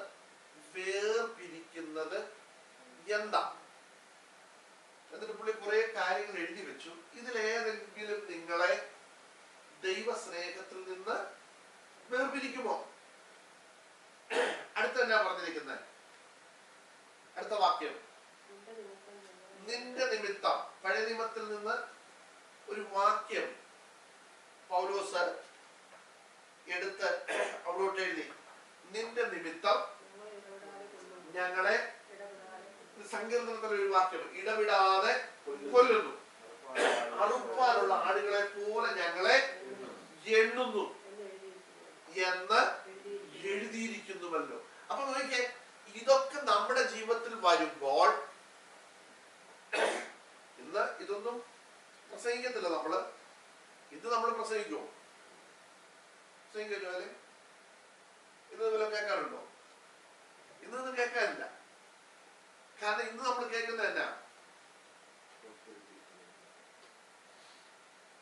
ദാരിദ്ര്യം ശാപമാണ്. കേട്ടില്ലേ? ഉണ്ടോ ചോദിച്ചാ? കേട്ടോ? ദാരിദ്ര്യം ശാപമാണ്. നമ്മൾ ദാരിദ്ര്യം അനുഭവിക്കാൻ കർത്താവ് എന്ത് ചെയ്യുന്നില്ല? ആഗ്രഹിക്കുന്നില്ല. ഈ പറഞ്ഞ വിളിച്ചിട്ട് കഴിഞ്ഞപ്പോ പറഞ്ഞു, ഈ TV പ്രോഗ്രാം നടക്കണമെങ്കിൽ നിങ്ങളെല്ലാം എന്നെ എന്ത് ചെയ്യണം? സഹായിക്കണം. അപ്പൊ ഇപ്പൊ ദാരിദ്ര്യം ആർക്കാ? ആർക്കാ പറ്റു? ദാരിദ്ര്യം ശാപമാണ്. നമ്മൾ ദാരിദ്ര്യം അനുഭവിക്കാൻ ദൈവം എന്ത് ചെയ്യുന്നില്ല?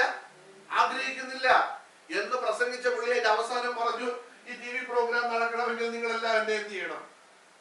സഹായിക്കണം. അപ്പൊ ഇപ്പൊ ശപിക്കപ്പെട്ടവനാര്? പേടിക്കണ്ട, അപ്പോൾ ഇത് വന്ന് നിങ്ങളെ ഒന്നും ചെയ്യത്തില്ല. ആരാ ഇപ്പൊ ശപിക്കപ്പെട്ടവൻ? ചോദിച്ചാൽ ഈ പ്രസംഗിച്ച പുള്ളിയാണ് ഇപ്പൊ ശപിക്കപ്പെട്ടവനായ. കാരണം പുള്ളി ദാരിദ്ര്യം പറയുന്നത്. നമ്മൾ പറയുന്നത് ഇത് കഷ്ടതയില്ല, കഷ്ടതയൊന്നും ദൈവമക്കൾക്കില്ല, ദൈവം തരുന്നതല്ല. ഇതാണ് നമ്മൾ പ്രസംഗിക്കുന്നത്. അതെ, കടന്നു വരുന്നവരുടെ ദാരിദ്ര്യം മുതലെടുത്ത് ഞാൻ എന്ത് ചെയ്യുന്നു? സമ്പന്നനാകുന്നു. അതാ ഇന്ന് നടക്കുന്നത്. നിങ്ങൾക്ക് വേണ്ടി പ്രാർത്ഥിക്കണമെങ്കിൽ ആദ്യം രജിസ്ട്രേഷൻ ഫീസ് 500 രൂപ. കേട്ടില്ലേ? ഇതൊക്കെ ന്യൂജൻ ഒത്തിരി നടക്കുന്നുണ്ട്. പ്രാർത്ഥിക്കണമെങ്കിൽ, പാസ്റ്ററെ കാണണമെങ്കിൽ അപ്പോയിന്റ്മെന്റ് 500 രൂപ. രജിസ്ട്രേഷൻ ഫീസ് ഉള്ള പാസ്റ്റർമാർ നമ്മുടെ കേരളത്തിലുണ്ട്. മിനിമം 500. ഉണ്ടോ ജോമനെ? ജോലെ ഉണ്ട്. ഉണ്ട്. ഇല്ലെങ്കിൽ എന്നോട് ചോദിച്ചാൽ ഞാൻ പറഞ്ഞു തരാം. പോണമെങ്കിൽ നിങ്ങൾക്ക് പോയി 500 രൂപ കൊടുത്തിട്ട് വരാം. നോക്കിയേ, അവര് പറയുന്നു കഷ്ടതയില്ല, ആപത്തില്ല, നഗ്നതയില്ല. അവര് പറയുന്ന സത്യമാണ്. അവര് പറയുന്ന കള്ളമാണോ? അവര് പറയുന്ന സത്യമാണ്. കാരണം അവർക്ക് എന്തില്ല? ആപത്തില്ല, അവർക്ക് കഷ്ടതയില്ല, അവർക്ക് വാളില്ല, ഇതൊന്നും അവർക്കില്ല. അത് അവര് പറയുന്നു അവർക്കില്ല ഇതൊന്നും.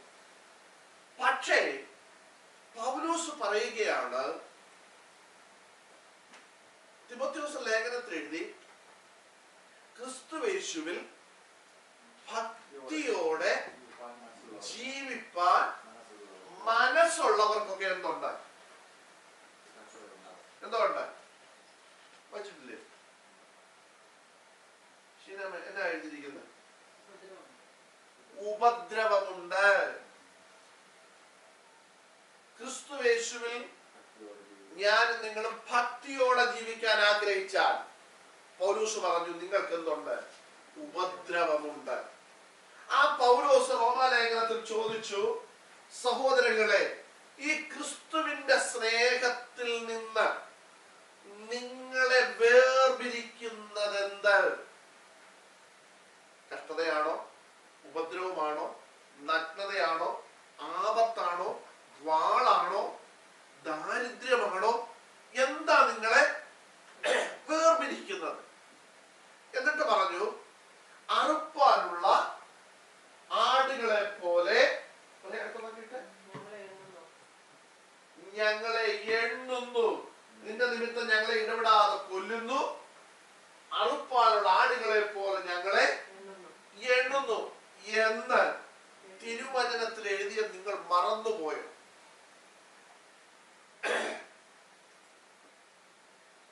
അടുത്ത വാക്യം, നാമോ നമ്മെ സ്നേഹിച്ചവൻ മുഖാന്തരം ഇതിലൊക്കെയും പൂർണ്ണ ജയം പ്രാപിക്കുന്നു. നിങ്ങൾ ശ്രദ്ധിക്കണം,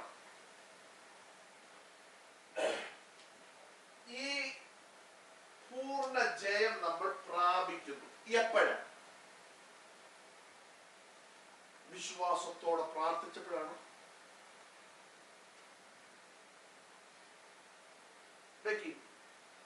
മനസ്സിലായോ? പറയുന്നത് മനസ്സിലായോ? ഇവിടെ പറയുന്നത് പൂർണ്ണ ജയം പ്രാപിക്കുന്നു എപ്പോഴാ?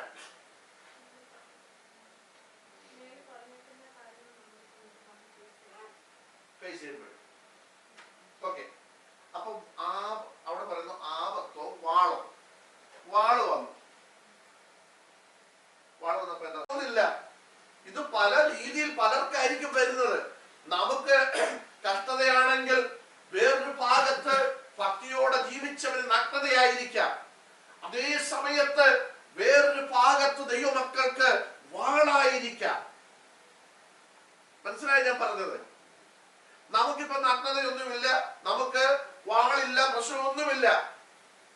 പക്ഷേ നമ്മൾ നോർത്ത് ഇന്ത്യയിലോട്ട് ചെന്നാലോ അവിടെ ഭക്തിയോടെ ജീവിക്കുന്ന ദൈവജനത്തിന് എന്നൊക്കെ അവരനുഭവിക്കുന്നത്? അവർ ഭയങ്കര കഷ്ടം അനുഭവിക്കുന്നു. ശ്രദ്ധിക്കണം, നമ്മൾ പൂർണ്ണ ജയം, നാമോ നമ്മെ സ്നേഹിച്ചവൻ മുഖാന്തരം ഇതിലൊക്കെയും പൂർണ്ണ ജയം പ്രാപിക്കും. ഇതായിരിക്കണം നമ്മുടെ വിശ്വാസം. അപ്പൊ ഈ വിശ്വാസം നമുക്കുണ്ടെങ്കിൽ പൗലോസ് ചോദിക്കുകയാണ്, ഈ ദൈവസ്നേഹത്തിൽ നിന്ന് നമ്മെ ഇതിനേതെങ്കിലും ഒരെണ്ണത്തിന് വേർപിരിക്കാൻ കഴിയുമോ? ഞാൻ പറഞ്ഞ മനസ്സിലായ ക്ലാസ് ഓക്കെ ആണല്ലോ? ഈ വിശ്വാസം നമുക്കുണ്ടെങ്കിൽ ഇതിലൊന്നിനും നമ്മളെ എന്ത് ചെയ്യാൻ പറ്റത്തില്ല. ദൈവസ്നേഹത്തിൽ നിന്ന് വേർപിരിക്കാൻ കഴിയത്തില്ല. ഞാൻ ചോദിക്കട്ടെ, നമ്മൾ കർത്താവിനെ സ്നേഹിച്ചില്ല? സത്യമേ പറയാം. ജോലി വിചാരിക്കട്ടെ, ഇത് ഇങ്ങോട്ട് വരേണ്ട ഒരു ആവശ്യം ചിന്തിച്ചോ? ഇല്ല. എന്തിനാ നമ്മൾ കർത്താവിനെ സ്നേഹിച്ചത്? അത് ബേസ് വേറുണ്ട്. ഓക്കെ, എന്തിനാ കർത്താവിനെ സ്നേഹിച്ചത്? സത്യം പറയാം. ഷീന എന്തിനാണ് കർത്താവിനെ സ്നേഹിച്ചത്? കാരണം എന്തിനാ കർത്താവിനെ സ്നേഹിച്ചത്?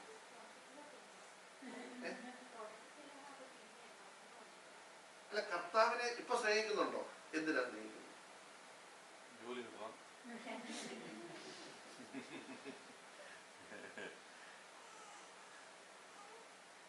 എന്തിനാ കർത്താവിനെ സ്നേഹിച്ചത്? സത്യമേ പറയാവൂ. അതുകൊണ്ട് കർത്താവിനെ സ്നേഹിക്കുന്നു. പുള്ളി എന്തായാലും നമുക്ക് വേണ്ടി മരിച്ചല്ലോ, എന്നാ കുറച്ച് സ്നേഹം ആർക്കിരിക്കട്ടെ, പുള്ളിക്കിരിക്കട്ടെ. അങ്ങനെയാണോ? അല്ല. ഓക്കെ, അത് നല്ല കാര്യം. കർത്താവ് നമുക്ക് വേണ്ടി എന്ത് ചെയ്തു? മരിച്ചു. നമ്മള് ഇപ്പൊ നിങ്ങളെല്ലാം പറഞ്ഞു, നമ്മുടെ കുഞ്ഞുങ്ങളെല്ലാം പറഞ്ഞു എന്തിനാ സ്നേഹിച്ച?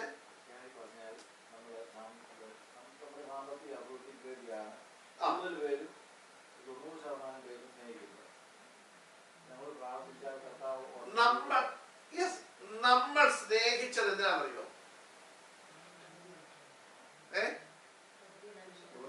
നമ്മുടെ ഭൗതിക ആവശ്യത്തിന് വേണ്ടിയാ നമ്മൾ ആരെ സ്നേഹിച്ചേ? ആണോ അല്ലയോ? തുറന്നു പറഞ്ഞു, അതിന് കുഴപ്പമൊന്നുമില്ല. കർത്താവ് വെടിവെക്കുന്നൊന്നുമില്ല. ഞാൻ ചോദിക്കട്ടെ, നിങ്ങൾ പ്രാർത്ഥിച്ച 5 കാര്യങ്ങൾ നിങ്ങൾക്ക് കിട്ടിയില്ല, നിങ്ങൾ എന്നായി? എന്താ ഷീന? പ്രാർത്ഥിച്ച അത്യാവശ്യം 5 കാര്യങ്ങൾ പ്രാർത്ഥിച്ചു, കിട്ടിയില്ല. എന്തോ പിന്നെ കിട്ടുമെന്ന് വിചാരിച്ചോണ്ടിരിക്കും. പിന്മാറത്തില്ല. പിന്നെയും ബുദ്ധിമുട്ടിച്ചുകൊണ്ടിരിക്കും. ബുദ്ധിമുട്ടിച്ചോണ്ടിരിക്കും.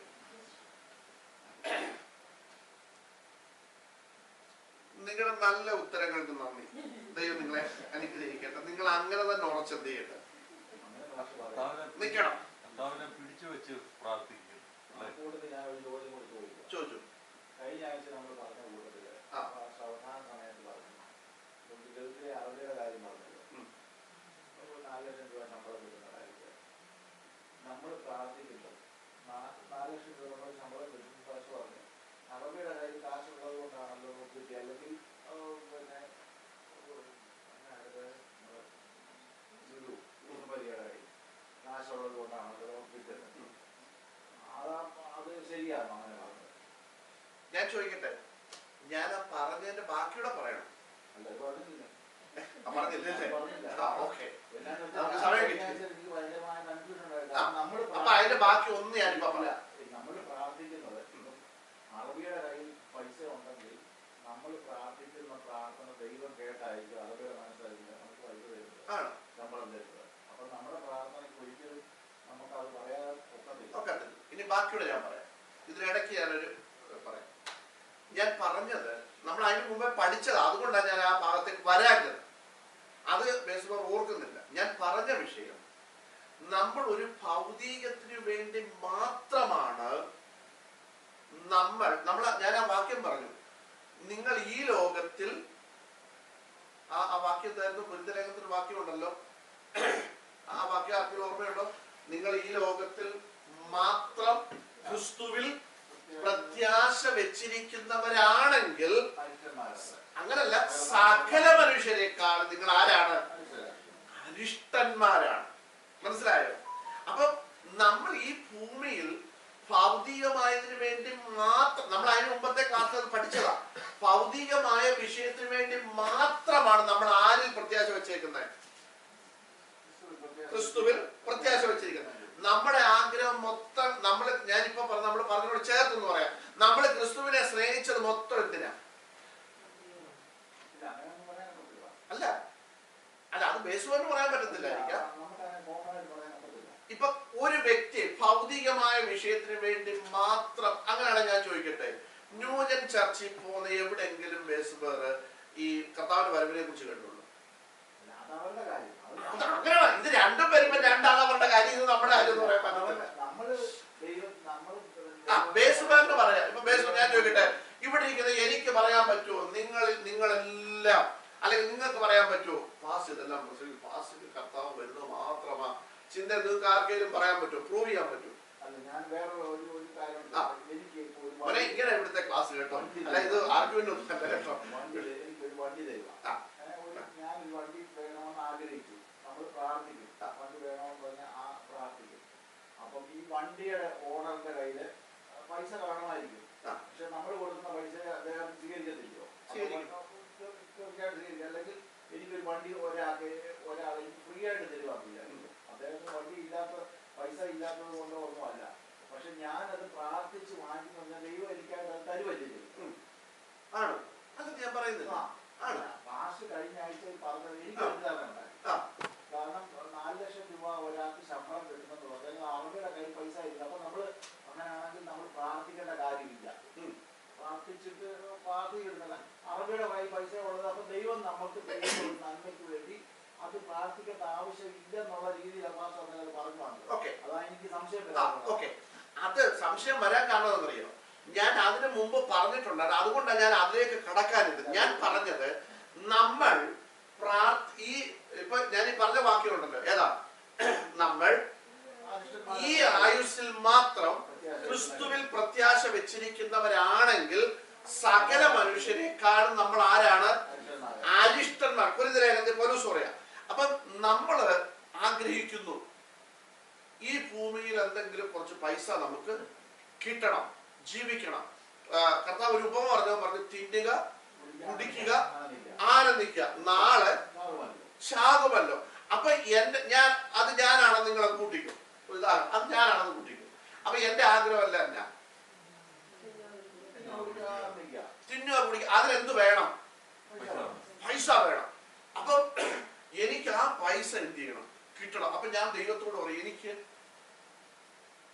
ഇത് മാത്രം മതി, എനിക്ക് പൈസ 4 ലക്ഷം ഒന്നും പോലെ, എനിക്ക് അതിൽ കൂടുതൽ പൈസ എനിക്ക് തരണം, ഭൗതികമായിട്ട് എന്നെ അനുഗ്രഹിക്കണം. അപ്പൊ ഇനി ഞാൻ എന്റെ ഭാഗം ഒന്ന് മാറ്റുക. ഞാനിവിടെ പാസ്റ്റർ, ഞാൻ പറയുക, നിങ്ങൾ എത്ര ആവശ്യമുണ്ടോ, നിങ്ങൾക്ക് കോടി വേണോ, കർത്താവിനോട് ചോദിച്ചു. നിങ്ങളുടെ എന്ത് ആവശ്യം വേണമെങ്കിലും കർത്താവ് എന്ത് ചെയ്യും? തരും. ഉടനെ ഫോൺ എടുക്കുന്നത് നമ്മൾ കണ്ടിട്ടല്ലേ, അച്ചായ 1.5 കോടി അക്കൗണ്ടിൽ വന്നിട്ടുണ്ടോ? ആ വന്നു. അപ്പൊ ജനമെല്ലാം എന്ത് ചെയ്യുന്നു? കിടന്ന് ചാടുന്നു, തുള്ളുന്നു. അപ്പൊ എന്റെ പ്രസംഗം മൊത്തം, എന്റെ പഠിപ്പിന് മൊത്തം കർത്താവ് നമ്മൾ ചോദിക്കുന്നതെല്ലാം ഇങ്ങനെ തന്നുകൊണ്ടിരിക്കുന്ന ആളാ. ഇതിനപ്പുറത്ത്, ഇതിനേക്കാളെല്ലാം വലുതായിട്ട് കർത്താവ് ഇവിടെ വന്നതിന് മറ്റൊരു ഉദ്ദേശം ഉണ്ടായിരുന്നു. ഏതാ? നമ്മുടെ പാപങ്ങൾ രക്ഷിക്കണം. പാപത്തിൽ നമ്മെ വിടുവിച്ച് നമ്മെ ആരാക്കണം? വിശുദ്ധരാക്കണം, ദൈവ മക്കളാക്കി തീർക്കണം. അല്ലേ? ഇതെല്ലാം ഞാൻ എന്ത് ചെയ്തു? ഇതൊന്നും ഞാൻ പറയുന്നില്ല, ഞാൻ പറയുകയാണ്, ഈ കർത്താവ് നിങ്ങളുടെ സകല, നിങ്ങൾ ആഗ്രഹിക്കുന്നതിനപ്പുറത്ത് നിങ്ങളെ ആരാക്കും? സമ്പന്നരാക്കും.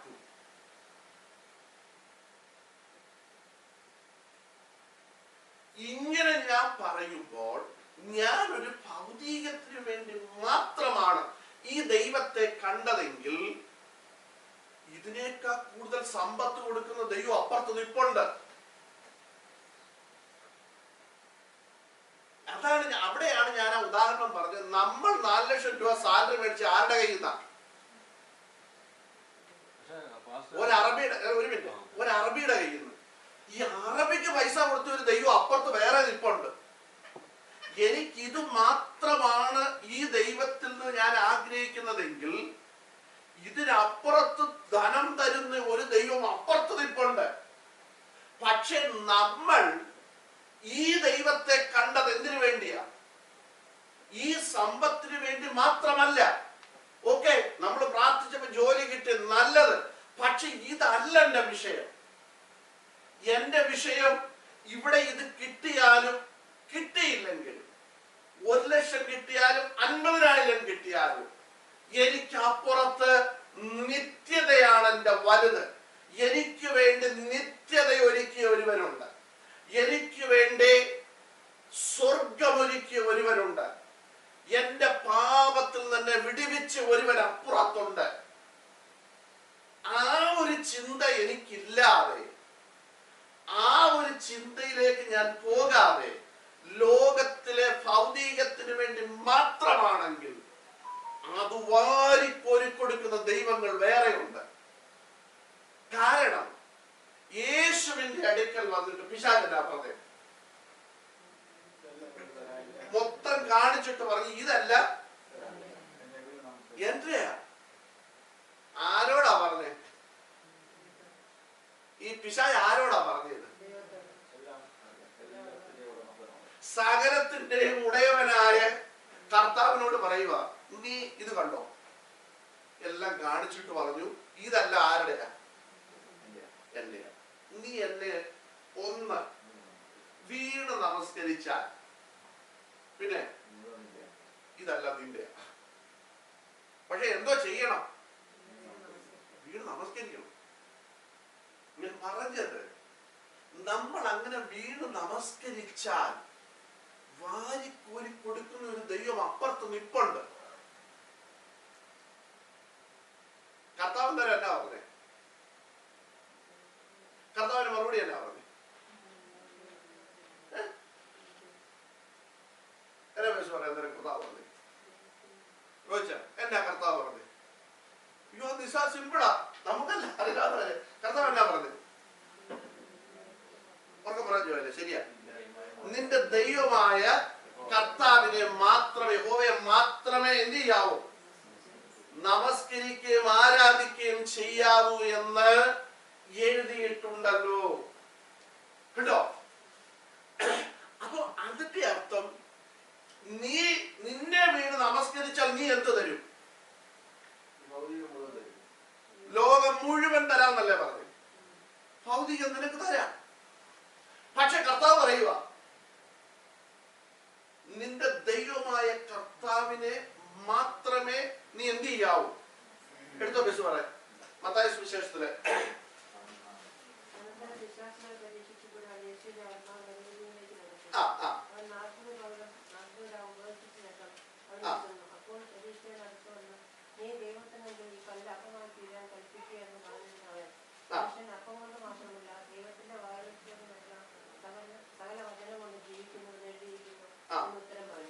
പിന്നെ പിശാച് അവനെ വിശുദ്ധ നഗരത്തിൽ കൊണ്ടുപോയി ദേവാലയത്തിന്റെ അഗ്രത്തിൽ നിർത്തി അവനോട്, നീ ദൈവത്തിൽ നിന്ന് താഴേക്ക് ചാടുക, നിന്നെ കുറിച്ച് അവൻ തന്റെ ദൂതന്മാരോട് കൽപ്പിക്കും, അവൻ നിന്റെ കാൽ കല്ലിനോട് തട്ടാത്തോണ്ട് നിന്റെ കയ്യിൽ താങ്ങിക്കൊള്ളും എന്ന് എഴുതിയിരിക്കുന്നത് എന്ന് പറഞ്ഞു.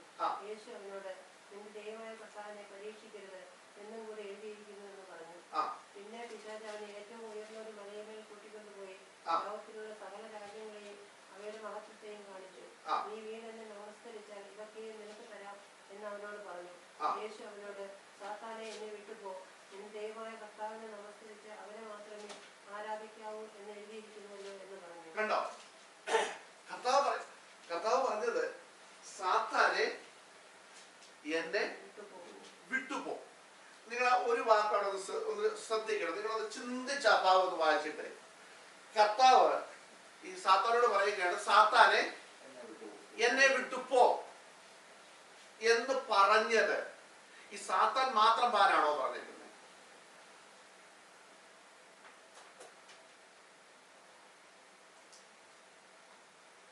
എന്താ അവിടെ എഴുതിയിരിക്കുന്നത്?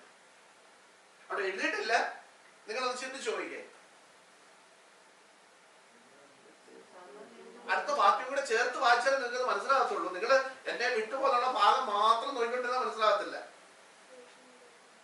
സാത്താനെ എന്നെ വിട്ടുപോ. അടുത്തത്, നിന്റെ ദൈവമായ കർത്താവിനെ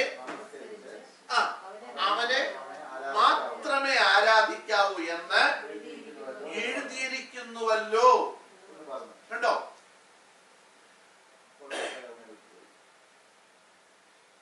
കഥ പറയുക, സാത്താനെ എന്നെ വിട്ടുപോ. അടുത്ത പറയുന്നത്, നിന്റെ ദൈവമായ കർത്താവിനെ നമസ്കരിച്ച് അവനെ മാത്രമേ എന്ത് ചെയ്യാവൂ. അതിന്റെ അർത്ഥം എന്നാ? നിങ്ങൾ അതിന്റെ അകത്തൂടെ ഒന്ന് വായിച്ച്.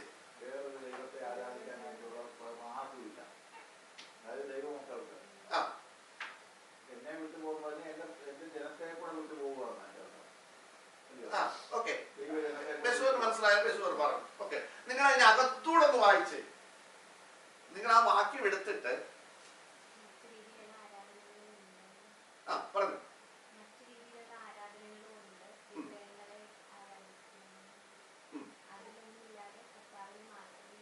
ആരാധിക്കാം. ഓക്കെ, ജോയിൻ എന്നൊരു മനസ്സിലാക്കുക. യെസ്, വേറെ നിങ്ങൾക്ക് മനസ്സിലായോ? നമ്മൾ ഇങ്ങനെ വായിക്കുമ്പോൾ നമുക്ക് വചനം പഠിക്കാൻ പറ്റത്തുള്ളൂ.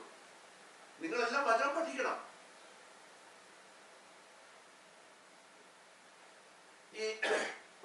ഇനി നിങ്ങൾ ഇങ്ങോട്ട് ശ്രദ്ധിച്ചോ. ഈ പിശാച് എന്തുമായിട്ട് അതിന്റെ അടുക്കം എന്തോ കൊണ്ടാ വന്നേക്കുന്നത്? അല്ലല്ല, ലോകത്തിലുള്ള എന്തോ കൊണ്ടൊക്കെയാ വന്നേക്കുന്നത്? സകല രാജ്യങ്ങളും അതിന്റെ മഹത്വം എന്ന് പറഞ്ഞാൽ ഈ UK എന്തൊക്കെയുണ്ടോ ഏറ്റവും മഹത്വമുള്ള കാര്യങ്ങൾ ലോകപ്രകാരം എന്തൊക്കെയുണ്ടോ അതെല്ലാം കൊണ്ടാണ് ആര് വന്നേക്കുന്നത്? പിശാച് വന്നേക്കുന്നത്, അല്ലെ സാത്താൻ വന്നേക്കുന്നത്. ഇതെല്ലാമാണ് ആരെ കാണിച്ചത്? കർത്താവിനെ കാണിച്ചത്. എന്നിട്ടാണ് പറഞ്ഞത്, നീ എന്നെ വീണൊന്ന് നമസ്കരിച്ചാൽ ഇതെല്ലാം ഞാൻ എന്ത് നിനക്കാന്നേക്കാം. കർത്താവ് പറയുക, സാത്താനെ എന്നെ വിട്ടുപോ എന്ന് പറഞ്ഞാൽ നീ ഇപ്പൊ കാണിച്ച ഈ മഹത്വം കൂടെ നീ എന്ത് ചെയ്തു? നീ കൊണ്ടുപോയിക്കോ. എനിക്കിതൊന്നും വേണ്ട. എന്റെ പ്രാധാന്യമെന്ന് പറയുന്നത്, അല്ലെങ്കിൽ ഒരു യഥാർത്ഥ ഇവിടെ ബേസൂർ പറഞ്ഞ പോലെ ഒരു ദൈവ പൈതലിന്റെ പ്രാധാന്യത ഏതാന്ന് ചോദിച്ചാൽ കർത്താവിനെ ആരാധിക്കുന്നതിനാണ്. ഭൗതികമായതിന് അല്ല, നീ ഈ കാണിച്ച മഹത്വത്തിന് വേണ്ടി അല്ല ഞാൻ എന്ത് ചെയ്യുന്നത്, ആരാധിക്കുന്നത്. അവൻ പറഞ്ഞ എന്നാ, എന്നെ വീണൊന്ന്, അതെന്തുവാ ആക്ച്വലി അതൊരു ആരാധനയല്ലേ? ആരെ വീണ് നമസ്കരിക്കുക? അത് ആരാധന ആർക്ക് കൊടുത്തു? പിശാചിന് കൊടുത്തു. കർത്താവ് പറയുക, സാത്താനെ നീ എന്നെ വിട്ടു പോ, ഇതൂടെ നീ എന്ത് ചെയ്തു, കൊണ്ടുപോയിക്കോ. ഏത്? നീ കാണിച്ച ലോകത്തിന്റെ മഹത്വം കൂടെ നീ എന്ത് ചെയ്തു, കൊണ്ടുപോയിക്കോ. പക്ഷേ ഈ മഹത്വം ഒന്നും ഞങ്ങൾക്ക് കിട്ടിയില്ലെങ്കിൽ, ഏത് മഹത്വം?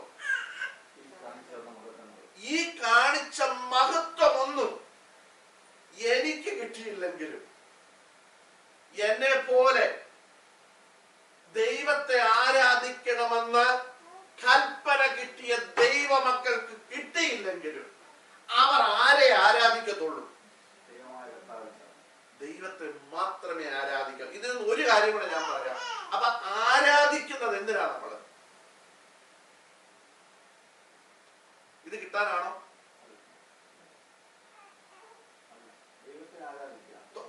നിങ്ങൾക്ക് ഉറപ്പുണ്ടെങ്കിലേ പറയാവൂ. നമ്മൾ ആരാധിക്കുന്നത് എന്തിനല്ല? ഉറപ്പാണ്? ജോയിൻ ഉറപ്പുണ്ടോ? ഉണ്ട്. അങ്ങനെയാണെങ്കിൽ ഇന്നത്തെ പഠിപ്പീര് എങ്ങനെ? ഇന്ന് പഠിപ്പിക്കുന്നത് നിങ്ങൾ ആരാധിക്ക്, നിങ്ങൾക്ക് എന്ത് കിട്ടും? അനുഗ്രഹം കിട്ടും. സത്യത്തിൽ ആരാധിക്കുന്നത് അനുഗ്രഹം കിട്ടാനാണോ? അല്ല.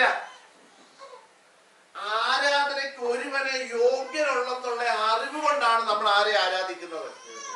ദൈവത്തെ ആരാധിക്കുന്നത്. ഞാൻ അതുകൊണ്ട് ആദ്യം ഒരു ചോദ്യം നിങ്ങളോട് ചോദിച്ചു, കർത്താവിനെ സ്നേഹിക്കുന്ന എത്ര പേരുണ്ട്? എന്തിനാ നിങ്ങൾ കർത്താവിനെ സ്നേഹിച്ച്?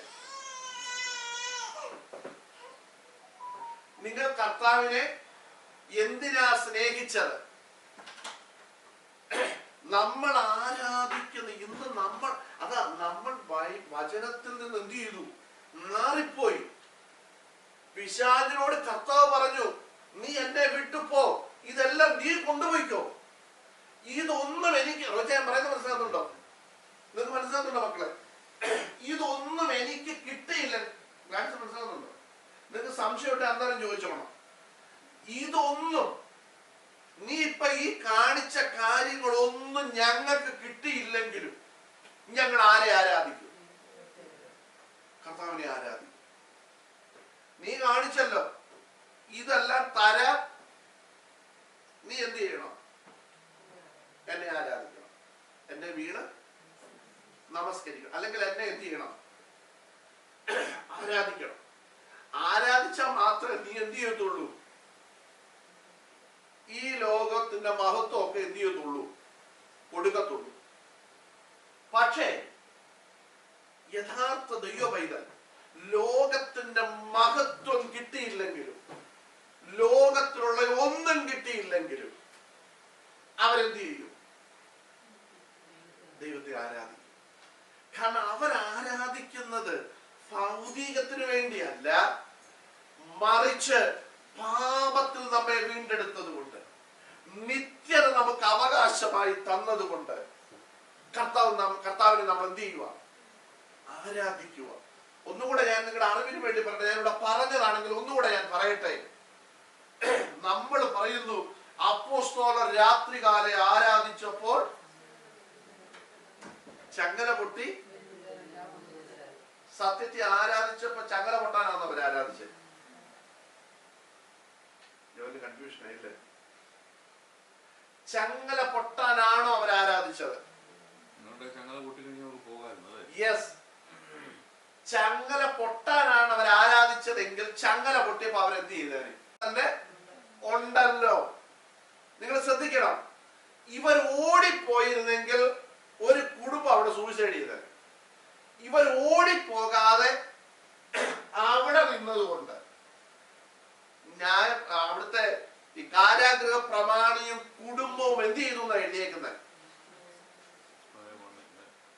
അവർ യേശുവിനെ സ്വീകരിച്ചു. അങ്ങനെയാണോ നിങ്ങളുടെയൊക്കെ ബൈബിൾ എഴുതിയിരിക്കുന്നത്? അപ്പോസ്തല പ്രവർത്തനം എടുത്തേ, അത് പറഞ്ഞാൽ നിർത്താൻ പോവാ.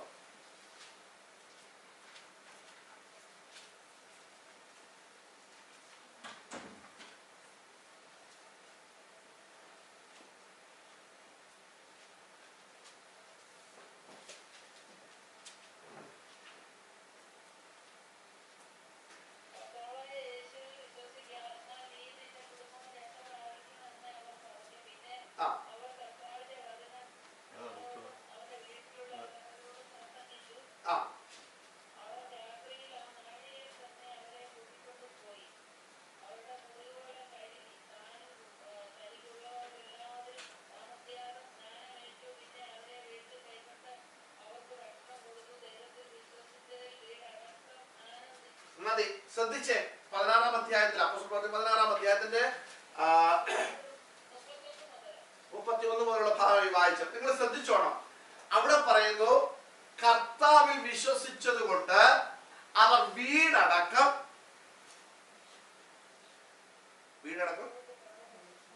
ആനന്ദിച്ചു. അങ്ങനെ ജോല എഴുതിയേക്കുന്നത് 34-ാം വാക്യം. അവർ വീടടക്കം ആനന്ദിച്ചു. ഇനി നിങ്ങൾ ഇനി ഇത് തിരിച്ചൊന്ന് ചിന്തിച്ചേ. ഇനി ഇങ്ങോട്ട് ശ്രദ്ധിക്കണം. ഇനി നിങ്ങൾ ബൈബിൾ വായിച്ചുകൊണ്ടിരിക്കരുത്. 16-ന്റെ 34 ഞാനിപ്പോ പറഞ്ഞു. ഇനി നിങ്ങൾ ഇത് തിരിച്ചൊന്ന് ചിന്തിക്കണം. എന്താണെന്നറിയാമോ? ഇവരങ്ങ് ഓടിപ്പോയെന്ന് കൂട്ടിക്ക്. ഈ ചങ്ങല എല്ലാം പോയി, ഈ കാരാഗ്രഹത്തിന്റെ അടിസ്ഥാനമൊക്കെ കുലുങ്ങി ചങ്ങലയെല്ലാം എന്ത് ചെയ്തു? പോയതും പൗലോസും ശീലാസും എന്ത് ചെയ്തു? കൂടെ ഉള്ളവരെ പിടിച്ചോണ്ട്, ഇതിപ്പോ ഞങ്ങൾ പ്രാർത്ഥിച്ചു ആരാധിച്ചപ്പോൾ ഞങ്ങളുടെ ദൈവം എന്ത് ചെയ്തു? കാരാഗ്രഹത്തിന്റെ അടിസ്ഥാനമൊക്കെ കുലുക്കി. ചങ്ങല കണ്ടോ? നമ്മുടെ എല്ലാം ചങ്ങല താഴെ പോയില്ലയോ? പോകാന്ന് പറഞ്ഞ് ഇവരെല്ലാം കൂടെ രാത്രി എന്ത് ചെയ്തേനെ? ഓടിപ്പോയെന്ന് കൂട്ടിക്കും. നമ്മളിപ്പോ ഇവിടെ വായിച്ചത് അവർ വീടടക്കം എന്ത് ചെയ്തു? ആനന്ദിച്ചു. ഞാൻ പറഞ്ഞ തിരിച്ച് നിങ്ങൾ ചിന്തിക്കുക, ഇവരെല്ലാം കൂടെ ഓടി അങ്ങ് പോയി. ഇവിടെ എന്നാ സംഭവിക്കാൻ പോകും? അല്ല, അതിന് മുമ്പ് അവൻ സൂയിസൈഡ് ചെയ്യും. കാരണം അതിന് മുമ്പ് അവൻ വാളെടുത്തില്ലയോ? അതിന്റെ മേൽഭാഗങ്ങൾ വായിച്ചാൽ അവൻ തന്നെത്താൻ കൊല്ലാൻ വേണ്ടി എന്ത് ചെയ്തു? വാളെടുത്ത്. നിങ്ങൾ ചിന്തിച്ചേ, പൗലോസും ശീലാസും അവിടെ നിന്നു. എന്നാൽ ഇവർ ഓടിപ്പോയിരുന്നെങ്കിൽ ആനന്ദിക്കേണ്ട ഭവനത്തിൽ എന്ത് നടന്നേനെ? ദുഃഖ വിലാപം നടന്നേനെ. കാരണം അവിടെ കൂട്ട ആത്മഹത്യ നടക്കാൻ പോകുന്നത്. അതുകൊണ്ടാണ് ഞാൻ പറഞ്ഞത്, ഇവർ ആരാധിച്ചതും ദൈവത്തെ പാടി സ്തുതിച്ചതും ചങ്ങല പൊട്ടാനല്ല. അങ്ങനെ ആയിരുന്നെങ്കിൽ അവരെന്ത് ചെയ്തേനെ? എനിക്കറിയാം നിങ്ങൾ കൺഫ്യൂഷൻ ആയെന്ന് എനിക്കറിയാം. കാരണം നമ്മൾ കേട്ട പ്രസംഗം മൊത്തം എന്തായിരുന്നു? എന്തായിരുന്നു കാണിച്ചത്? അവർ കൈയടിച്ച് ആരാധിച്ചപ്പോൾ ചങ്ങല പൊട്ടി. അവർ അന്യഭാഷ പറഞ്ഞപ്പോ ചങ്ങല പൊട്ടി. ഇതൊക്കെയല്ലേ നമ്മൾ കേട്ടത്? നിങ്ങൾ ദൈവവചനം ഞാൻ പറയുന്നത് കേൾക്കണ്ട. നിങ്ങൾ വായിച്ചു നോക്ക്. ഇവർ ഇത് പൊട്ടി ഓടിപ്പോയിരുന്നെങ്കിൽ കാരാഗ്രഹ പ്രമാണിയും കുടുംബവും എന്ത് ചെയ്തേനെ? ആത്മഹത്യ ചെയ്തേനെ. പക്ഷേ ആ മുറിവോടെ, ആ ശരീരത്ത് അടികൊണ്ട ചതവോടെ, അങ്ങനെയല്ലേ അവരവിടെ നിൽക്കുന്നത്, അവർ ദൈവത്തെ പാടി സ്തുതിച്ചു. ചങ്ങല വീണപ്പോഴും അവർ ധൈര്യത്തോടെ അവിടെ നിന്നു. അവർക്കറിയാം, ഈ ചങ്ങല വീണത് ഞങ്ങൾ ഓടിപ്പാനല്ല, മറിച്ച് ഇവിടെ ഒരു കുടുംബം എന്ത് ചെയ്യാൻ പോവാ? രക്ഷ പ്രാപിക്കാൻ പോവാ. അവരെന്ത് ചെയ്തു? അവിടെ നിന്നു. ഇനി നിങ്ങൾ ശ്രദ്ധിച്ചോണം, ഈ കാരാഗ്രഹ പ്രമാണി ഇവരെ അടിച്ച സമയത്ത് വിളിച്ച ചില പേരുകൾ കാണും. ഇല്ല, അതൊന്നും അവിടെ എഴുതിയിട്ടില്ല. അടിച്ചപ്പോ എന്തുമായിരിക്കും വിളിച്ചത്? യജമാനന്മാരെ ഇങ്ങോട്ട് തിരിഞ്ഞ് രണ്ടടി തരണമെന്നാണോ പ്രശ്നം? പക്ഷേ ഇവർ ഓടിപ്പോകാതിരുന്നപ്പോ കാരാഗ്രഹ പ്രമാണി ഇവരെ വിളിച്ച പേരെന്താ? അല്ല, യജമാനന്മാരെ, അങ്ങനെ എഴുതിയിരിക്കുന്നത്. അതിന്റെ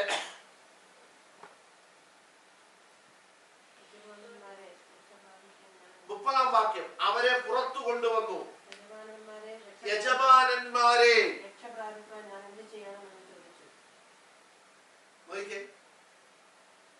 ഇവരെ അടിച്ചു, ദേഹത്തെല്ലാം മുറിവുണ്ടായി. അതെല്ലാം താഴെ നമ്മൾ വായിക്കുന്നുണ്ട്, മുറിവൊക്കെ കെട്ടിയെന്ന്. അതിന്റെ അർത്ഥം അവർക്ക് അടി കിട്ടിയപ്പോ എന്ത് സംഭവിച്ചു?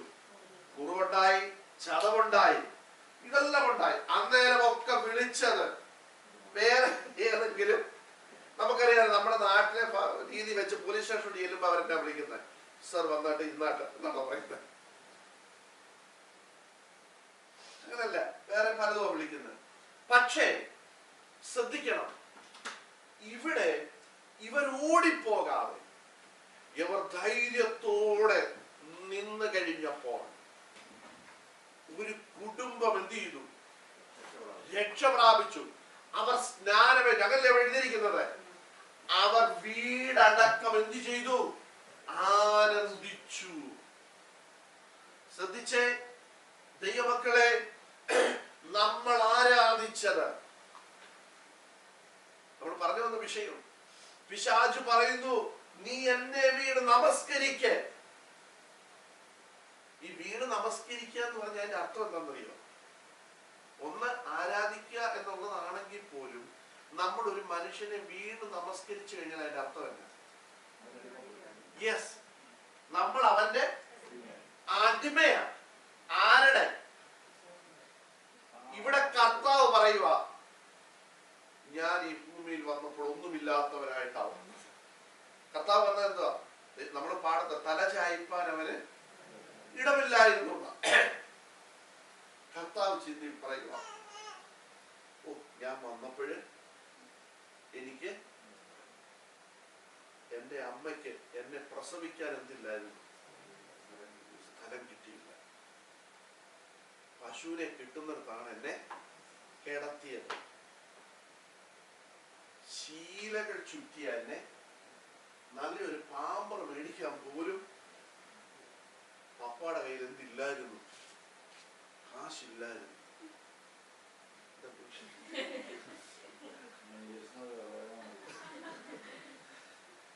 നോക്ക്, പിശാച് വന്നിട്ട് എന്നോട് പറയുക, ഈ ലോകവും അതിന്റെ ലോകം മാത്രമോ അതിന്റെ മഹത്വവും കൂടെ തന്നേക്കാം. ഓ, എന്നിൽ വിശ്വസിക്കുന്ന എന്റെ പിള്ളേർക്ക്, ദൈവമൊക്കെ എന്റെ മക്കൾക്ക് കൊടുക്കാൻ ഒന്നും എന്റെ കയ്യിൽ ഇല്ലായിരുന്നു. എന്തായാലും പിശാച് വന്ന് പറഞ്ഞല്ലോ, എന്നെ വീണൊന്ന് നമസ്കരിച്ചാൽ ഈ ലോകവും ഇതിന്റെ മഹത്വവും കൂടെ ആർക്ക് തരാമെന്നാ പറഞ്ഞേക്കുന്നത്? എനിക്ക്. അപ്പം എന്നിൽ വിശ്വസിക്കുന്നവർക്ക് കൊടുക്കാനുള്ള വകുപ്പ് എന്ത് ചെയ്തു? കിട്ടി. നമ്മളായിരുന്നു യേശുവിന്റെ സ്ഥാനം, നമ്മളായിരുന്നു പറഞ്ഞാല് കർത്താവ് ഒരുക്കുന്ന വഴികൾ പറയത്തില്ല. നമ്മൾ പിറ്റേ ആഴ്ച സാക്ഷി പറയും അല്ലേ, ഞാൻ ഒന്നും എന്റെ കയ്യിലില്ല കൊടുക്കാൻ പറയത്തില്ല. ചോദിച്ച നോട്ടീസ് അടിച്ചിറക്കും നമ്മൾ. പക്ഷേ ഒരു വ്യക്തി വന്നിട്ട് എന്നോട് പറഞ്ഞ് എന്നെ വീടൊന്ന് ജസ്റ്റ് നമസ്കരിച്ചാൽ മതി. ഇത്രയും ചെയ്തപ്പോഴേ ഇവർക്കെല്ലാം കൊടുക്കാനുള്ളത് എന്റെ കയ്യിൽ എന്ത് ചെയ്തു? കിട്ടി. കർത്താവിന് അങ്ങനെ ചിന്തിച്ചുകൂടായിരുന്നു. കാരണം കർത്താവിന് വല്ലതും ഉണ്ടായിരുന്നു. ഞാൻ ഉദാഹരണമായി പറയുന്നത് കേട്ടോ, നിങ്ങളത് നാളെ ചെന്നിട്ട് പറയരുത് ഞങ്ങളുടെ പാസ്റ്റർ പറഞ്ഞു കർത്താവ് പിശാചിന്റെ ഇതെല്ലാം മേടിച്ച് നമുക്ക് അങ്ങനല്ല ഞാൻ പറഞ്ഞത്. നിങ്ങൾ ചിന്തിച്ച്, കർത്താവ് അങ്ങനെ ചിന്തിക്കുന്ന ഒരു കർത്താവ് ആയിരുന്നെങ്കിലും ആരുടെ അടിമയായി? കർത്താവ് അതിനല്ല വന്നത്. ഞാൻ പറയുന്നത് നിങ്ങൾ അതേ അർത്ഥത്തിൽ എടുക്കണം. കർത്താവ് പറഞ്ഞു, സാത്താനെ എന്നെ വിട്ടുപോ എന്ന് പറഞ്ഞാൽ നീ പറഞ്ഞ ഇതെല്ലാമായിട്ട് നീ എന്നെ വിട്ടെന്ത് ചെയ്തോ? പോയിക്കോ. ഇതിനൊന്നിനും അല്ല ഞാൻ വന്നത്. കർത്താവോട് ഉറപ്പിച്ചു, ഞാൻ ഇതിനല്ല വന്നത്.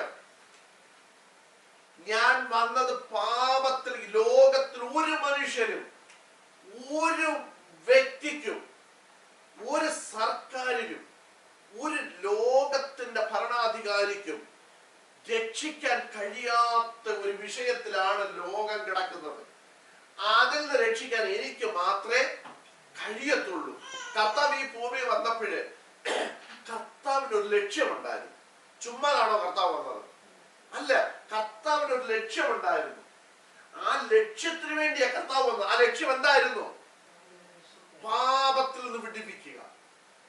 പാപിയായ മനുഷ്യനെ പാപത്തിൽ നിന്ന് വിടുവിച്ച് നിത്യതയ്ക്ക് ഓഹരിക്കാരനാക്കി തീർക്കുക. അതിന്റെ കൂട്ടത്തിൽ നമുക്ക് ന്യായമായിട്ട് വേണ്ടതോടെ എന്ത് ചെയ്യുന്നു? തരുന്നു. നമുക്ക് ഈ ഭൂമിയിൽ ഒരു ജോലി വേണം, ജോലി തന്നു. നമുക്ക് ഈ ഭൂമിയിൽ ആഹാരം വേണം, ആഹാരം തന്നു. വസ്ത്രം വേണം, തന്നു. എന്നാൽ കർത്താവ് വന്നതിന്റെ ആത്യന്തിക ലക്ഷ്യം എന്നെയും നിങ്ങൾ, ഞാൻ ചോദിക്കട്ടെ, ഈ കർത്താവ് ഇല്ലായിരുന്നെങ്കിൽ, ഈ ഭൂമിയിൽ വന്നില്ലായിരുന്നെങ്കിൽ നമ്മൾ ഇന്നും എവിടെ കിടന്നേനെ? എവിടെ കിടന്നേനെ? പാപത്തിൽ തന്നെ. നമ്മൾ പാപത്തെ കുറിച്ച് പോലും നമുക്ക് എന്ത് വരത്തില്ല, ഒരു ബോധ്യവുമില്ലാതെ. നിങ്ങൾ ചിന്തിക്കണം, ക്രിസ്തു വന്നില്ലായിരുന്നെങ്കിൽ ഇത് വരുമായിരുന്നോ? ഈ വചനം ഉണ്ടോ? പിന്നെ കാരണം ആരെ ബേസ് ചെയ്താ ഈ വചനം പോകുന്നത്? യേശു ക്രിസ്തു. നിങ്ങൾ ഉൽപ്പത്തി പുസ്തകത്തിട്ട് വായിച്ചോ? പഴയ നിയമം വേണ്ട, പുതിയ നിയമം മാത്രം മതി എന്ന് പറയുന്ന മിടുക്കന്മാരുണ്ട്. ഉൽപ്പത്തി പുസ്തകത്തിൽ എഴുതിയിരിക്കുന്നത് എന്നാ? സ്ത്രീയുടെ സന്തതി. അറിയോ? സർപ്പത്തിന്റെ തല തകർക്കും. ഉൽപ്പത്തി പുസ്തകം തുടങ്ങുന്ന. പിന്നെ നിങ്ങൾ ഓരോ പുസ്തകങ്ങൾ വായിച്ചു നോക്കൂ. പഴയ നിയമത്തിലെ പ്രവചനങ്ങൾ നല്ലൊരു ശതമാനം ആരെ ബേസ് ചെയ്ത? യേശു ക്രിസ്തുവിനെ ബേസ് ചെയ്ത. അപ്പോഴാണ് കുറെ മിടുക്കന്മാര് പറയുന്നത് പഴയ നിയമം നമുക്ക് വേണ്ട. യേശു ജനിക്കുമെന്ന് ആദ്യം എഴുതിയ എവിടെ? പുതിയ നിയമത്തിലോ പഴയ നിയമത്തിലോ? പഴയ നിയമത്തില്. യേശു കഷ്ടം അനുഭവിക്കുന്ന എഴുതിയത് എവിടെയാ? പഴയ നിയമത്തില. ഇനി യേശു ക്രിസ്തുവിന്റെ വരവിനെ കുറിച്ച് ആദ്യം എഴുതിയ എവിടെ? നിങ്ങൾ എസെക്കിയേൽ ഡാനിയേൽ വായിച്ചു നോക്ക്. പഴയ നിയമത്തിലാണ് എഴുതിയത്. പുതിയ നിയമത്തിലേക്ക് വന്നപ്പോൾ ആ എഴുതിയതിന്റെ പലതിന്റെയും പൂർത്തീകരണത്തിലേക്ക് എന്ത് ചെയ്തു? വന്നു. യേശു ക്രിസ്തു ജനിക്കുമെന്ന് പഴയ നിയമത്തിൽ എഴുതി. പുതിയ നിയമത്തിൽ യേശു ക്രിസ്തു ജനിച്ചു. കഷ്ടം അനുഭവിക്കുന്ന പഴയ നിയമത്തിൽ എഴുതി. പുതിയ നിയമത്തിൽ വന്നപ്പോ കഷ്ടം അനുഭവിച്ചു. ഞാൻ വാക്കുകൾ സമയത്തിന് മുൻപോട്ട് ബാക്കി കാര്യങ്ങൾ നമുക്ക് അടുത്ത ആഴ്ച ചിന്തിക്കാം. ഞാൻ പറഞ്ഞത്, ദൈവമക്കളെ, കർത്താവ് ഈ ഭൂമിയിൽ വന്നതിന്റെ ഉദ്ദേശം നമ്മെ പാപത്തിൽ നിന്ന് വിടുവിക്കുക. പാപത്തിൽ കിടന്ന മനുഷ്യനെ പാപത്തിൽ നിന്ന് വിടുവിച്ച് നിത്യതയ്ക്ക് ഓഹരിക്കാരാക്കി തീർക്കുക. ഇന്ന് പകൽക്കാലം ആ കർത്താവിന് മഹത്വം കരയേറ്റുവാൻ ഇടയായി തീരട്ടെ. കർത്താവ് നമ്മെ അനുഗ്രഹിക്കട്ടെ. നിങ്ങൾക്ക് ആർക്കെങ്കിലും സാക്ഷ്യവാചകങ്ങൾ പ്രസ്താവിക്കാനുണ്ട്?